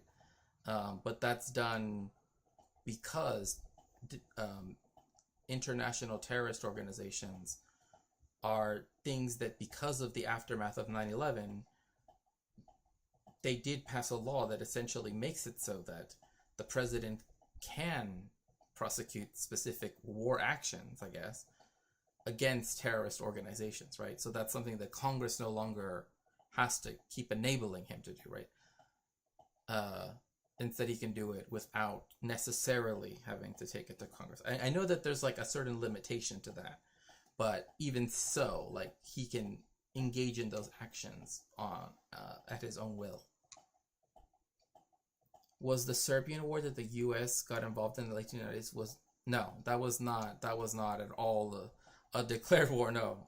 Like I said, the 5 declared wars of the United States are the only ones that have been fully, like, Congress approved, and the United States was officially in a state of war, right? A state of war. And the last one was World War II, which was also the last time that the Alien Enemies Act was used as well, right? Because there's never been any other war, mainly because this is another thing too. None of the other wars have ever, like, really implicated the United States as a country. That is to say, the land, like the country of the United States, right? Because Japan did try to do an invasion of Alaska, right? And it did have some minor successes, I suppose, right? Like there was an attack on Pearl Harbor, right? There were German submarines that came within. I mean, literally, like there's one book. Gosh, who was it? There's one guy that said that like the United States was so unprepared early on in the war that German U-boats could have gone up the Potomac. Like they literally could have gone right up to Washington, D.C. That's how unprepared the United States was, at least in one sense, right? In terms of their tactical capacity at first. Because they really wanted to be that neutral. Like that was the thing. They really wanted to be neutral.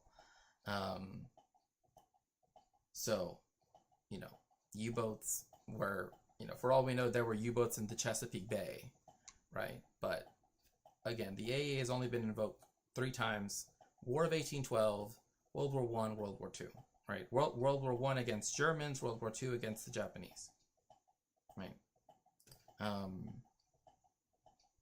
Yeah.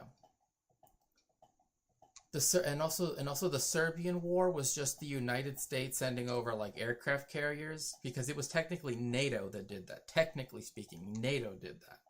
That was a NATO intervention, not the United States, right? As such, right? Like that was NATO doing that. When they started to like bomb Belgrade and all of that stuff. In fact, I remember because Bobby Fischer, right, the famous chess master, a grandmaster, who, you know, defeated, who, you know, like brought down, well, was the first person to like really win against the Soviet Union in that way. He played in Yugoslavia, and because of that, they issued a warrant for his arrest or something like that, because he went to Yugoslavia, he played chess when there were like these sanctions and the blockade or whatever of Yugoslavia, which at that point was like Serbia and Montenegro in essence.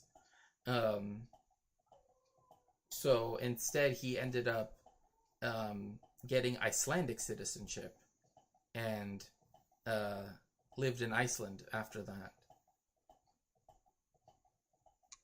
The AEA brought us Japanese internment camps. Again, like, this is why I always tell people, do not go to Inyo County, California. That's my one thing. Don't go to Inyo County, California. Why? It's very strange when a place anywhere is proud of something like the internment camps there. They have Manzanar, right? Which is probably the most well-known one because of the book Farewell to Manzanar, right? But there it's like, it's a tourist destination, right? Like they're like, oh, we have this cool slice of history here. It's a very strange thing to like, you know, you get out of Death Valley and you go up into Inyo County, right? And then people are like, you want to visit our like concentration camp? It's just like, no, I don't know. There's just something about that you shouldn't be like proud of it. I don't know. That doesn't seem like something to be proud about. That's just me though. That's just me. Maybe I'm wrong, but you know, I don't know.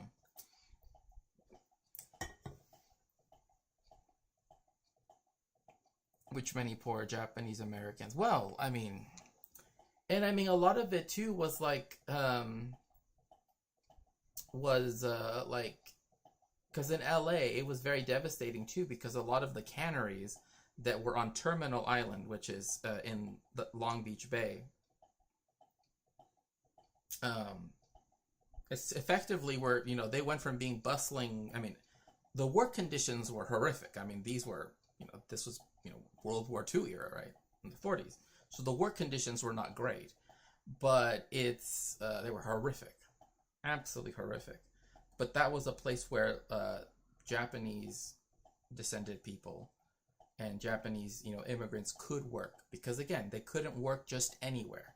In the same way how, again, LA, up until very recently in history, because of restrictive covenants, didn't allow Mexicans to live in all of LA, right? I've gone over this a couple of times before. South LA, right, hence why you have South Central and Compton, was primarily where black people were allowed to live. East LA, you know, if you've, you know, if you know, you know, but East LA is the Mexican part of LA, right? That's where you have, I don't even think I need to say, but yeah, you have all of that stuff out there, particularly. But the point being, right, is that the whole city was racially segregated, right? LA was, and this segregation later on was also enforced by the building of freeways, right? That's why if you go down past El Monte and you go to San Gabriel, to the San Gabriel Valley, right, that's where you see a large Asian community, right? But the main thing to keep in mind is that, also if you look at downtown LA, which was, the city of LA at the time, you can see where Chinatown is, where, right, they're specifically not in the city of LA, or at least what used to be the city of LA, right? Same thing with Hollywood, right? One reason why the LGBTQ plus community and why the Jewish community tended to live in a place like Hollywood and West Hollywood before it became Hollywood, West Hollywood, etc., was precisely because those were the areas that did not have restrictive covenants, which said that you couldn't sell to Jewish people or queer people, etc. Same thing with Mexicans, same things with Black Americans, right? And also with Asian Americans as well. There's a reason why a lot of the ethnic neighborhoods are usually flanked on one side by a freeway, right? Like Glendale with the Armenian community and a lot of the Southwest Asian community as well, right? Et cetera, et cetera, et cetera, right? It's precisely because when they built up the freeways, particularly in the 70s, they would destroy entire neighborhoods. But I remember when I was really young, it felt like it was like the Great Wall of China. That's how tall it seemed. But it was literally so that way the people going to West LA, I guess, because West LA does not have any major freeways in it. Where Pacific Palisades, where Malibu, where all of that stuff, there are no freeways over there, right? There is the 405 a little bit if you, because that is, just goes slightly. But most of West LA is completely just essentially suburbs. And so, or at least that's how it's built, right? If you know, the critical theorist Adorno, right? His house from LA is right there. I've visited his house before.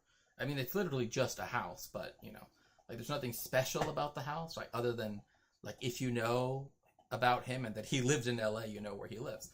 But, what was I going to say? But, so too, you also see this in the jobs as well, right? Most of the brick companies, right? A lot of the industrial stuff, right? Why is it all along the LA River? Well, because that's where they could bring in the cheap labor from East LA or from South LA to do that work, right? And anyway, but you see this when it comes to Inyo County, where that county is known a lot for its recreation now, because it's on the other side of the Sierra Madre Mountains of California. So it's sort of another, you can go one, it's a way to go to Death Valley the back way, but it's also, if you want to go up to Mount Whitney, and the other mountains, right, in Sierra, you can also go this way and it's less crowded and such. But if you go right to Inyo County, right in the main city, I kid you not, as soon as you get there, I still find it weird, and I said this over the years I've streamed, I find it weird that the people are proud of their concentration camp. I don't know. That's all I gotta say. Of all the things that, you could be oh, hey, this is our wonderful terrorist this is our wonderful tourist stop, right? I don't think I want to visit Manzanar, There were U-boats in the St. Lawrence, right. And what caused Mexico to join the war was the U-boats attacking Mexican merchant ships. Mexico, again, since 1934 has wanted to be neutral. Rather, that's when it affirmed its neutrality. It didn't want to fight any wars. I remember reading that U-boats did happen to be near Ellis Island. Yeah, again, the because some of the technologies were not available early on in the war, right? There are, because for example, like in Buenos Aires and Montevideo, right, like which is even farther away from the from the European theater of war, there are Nazi ships that were there and were shot or whatever, blah, blah, blah, right? So as for New York Harbor, because that opening, because remember, this is before the bridge, right? This is before the Verrazzano Bridge, right? So the bridge is not there, right? Like you cannot go from Brooklyn to Staten Island like that. Okay, you got to take a boat. Okay, a boat from from the from the Spumoni Gardens. You got to walk 20 blocks down, and then you got to get on the little boat, and then you go to Fresh Kills, all that stuff, St. George, all of that, right? And then then you're on Staten Island, right? Let's see here. Oh.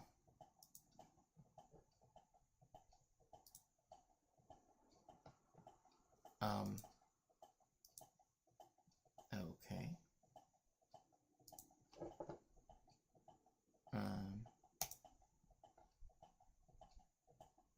Oh wait, you know what? I will look at this later, as I don't know what it's gonna pull up right now. I don't know what it's gonna pull up right now. Or wait. Oh, you know what? Let me check it here. Ah, yes, Japanese internment camp. Ah, yeah, I see. Yeah.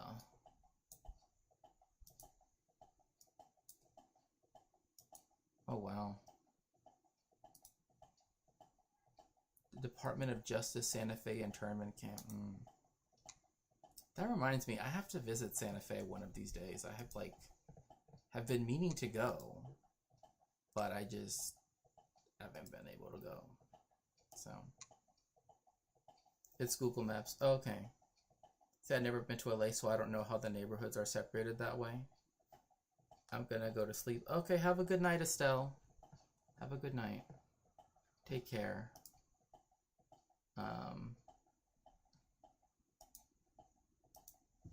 Let's see, where could we go?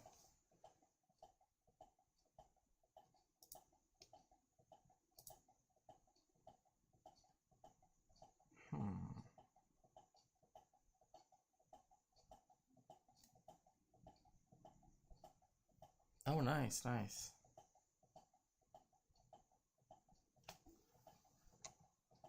Let's go with...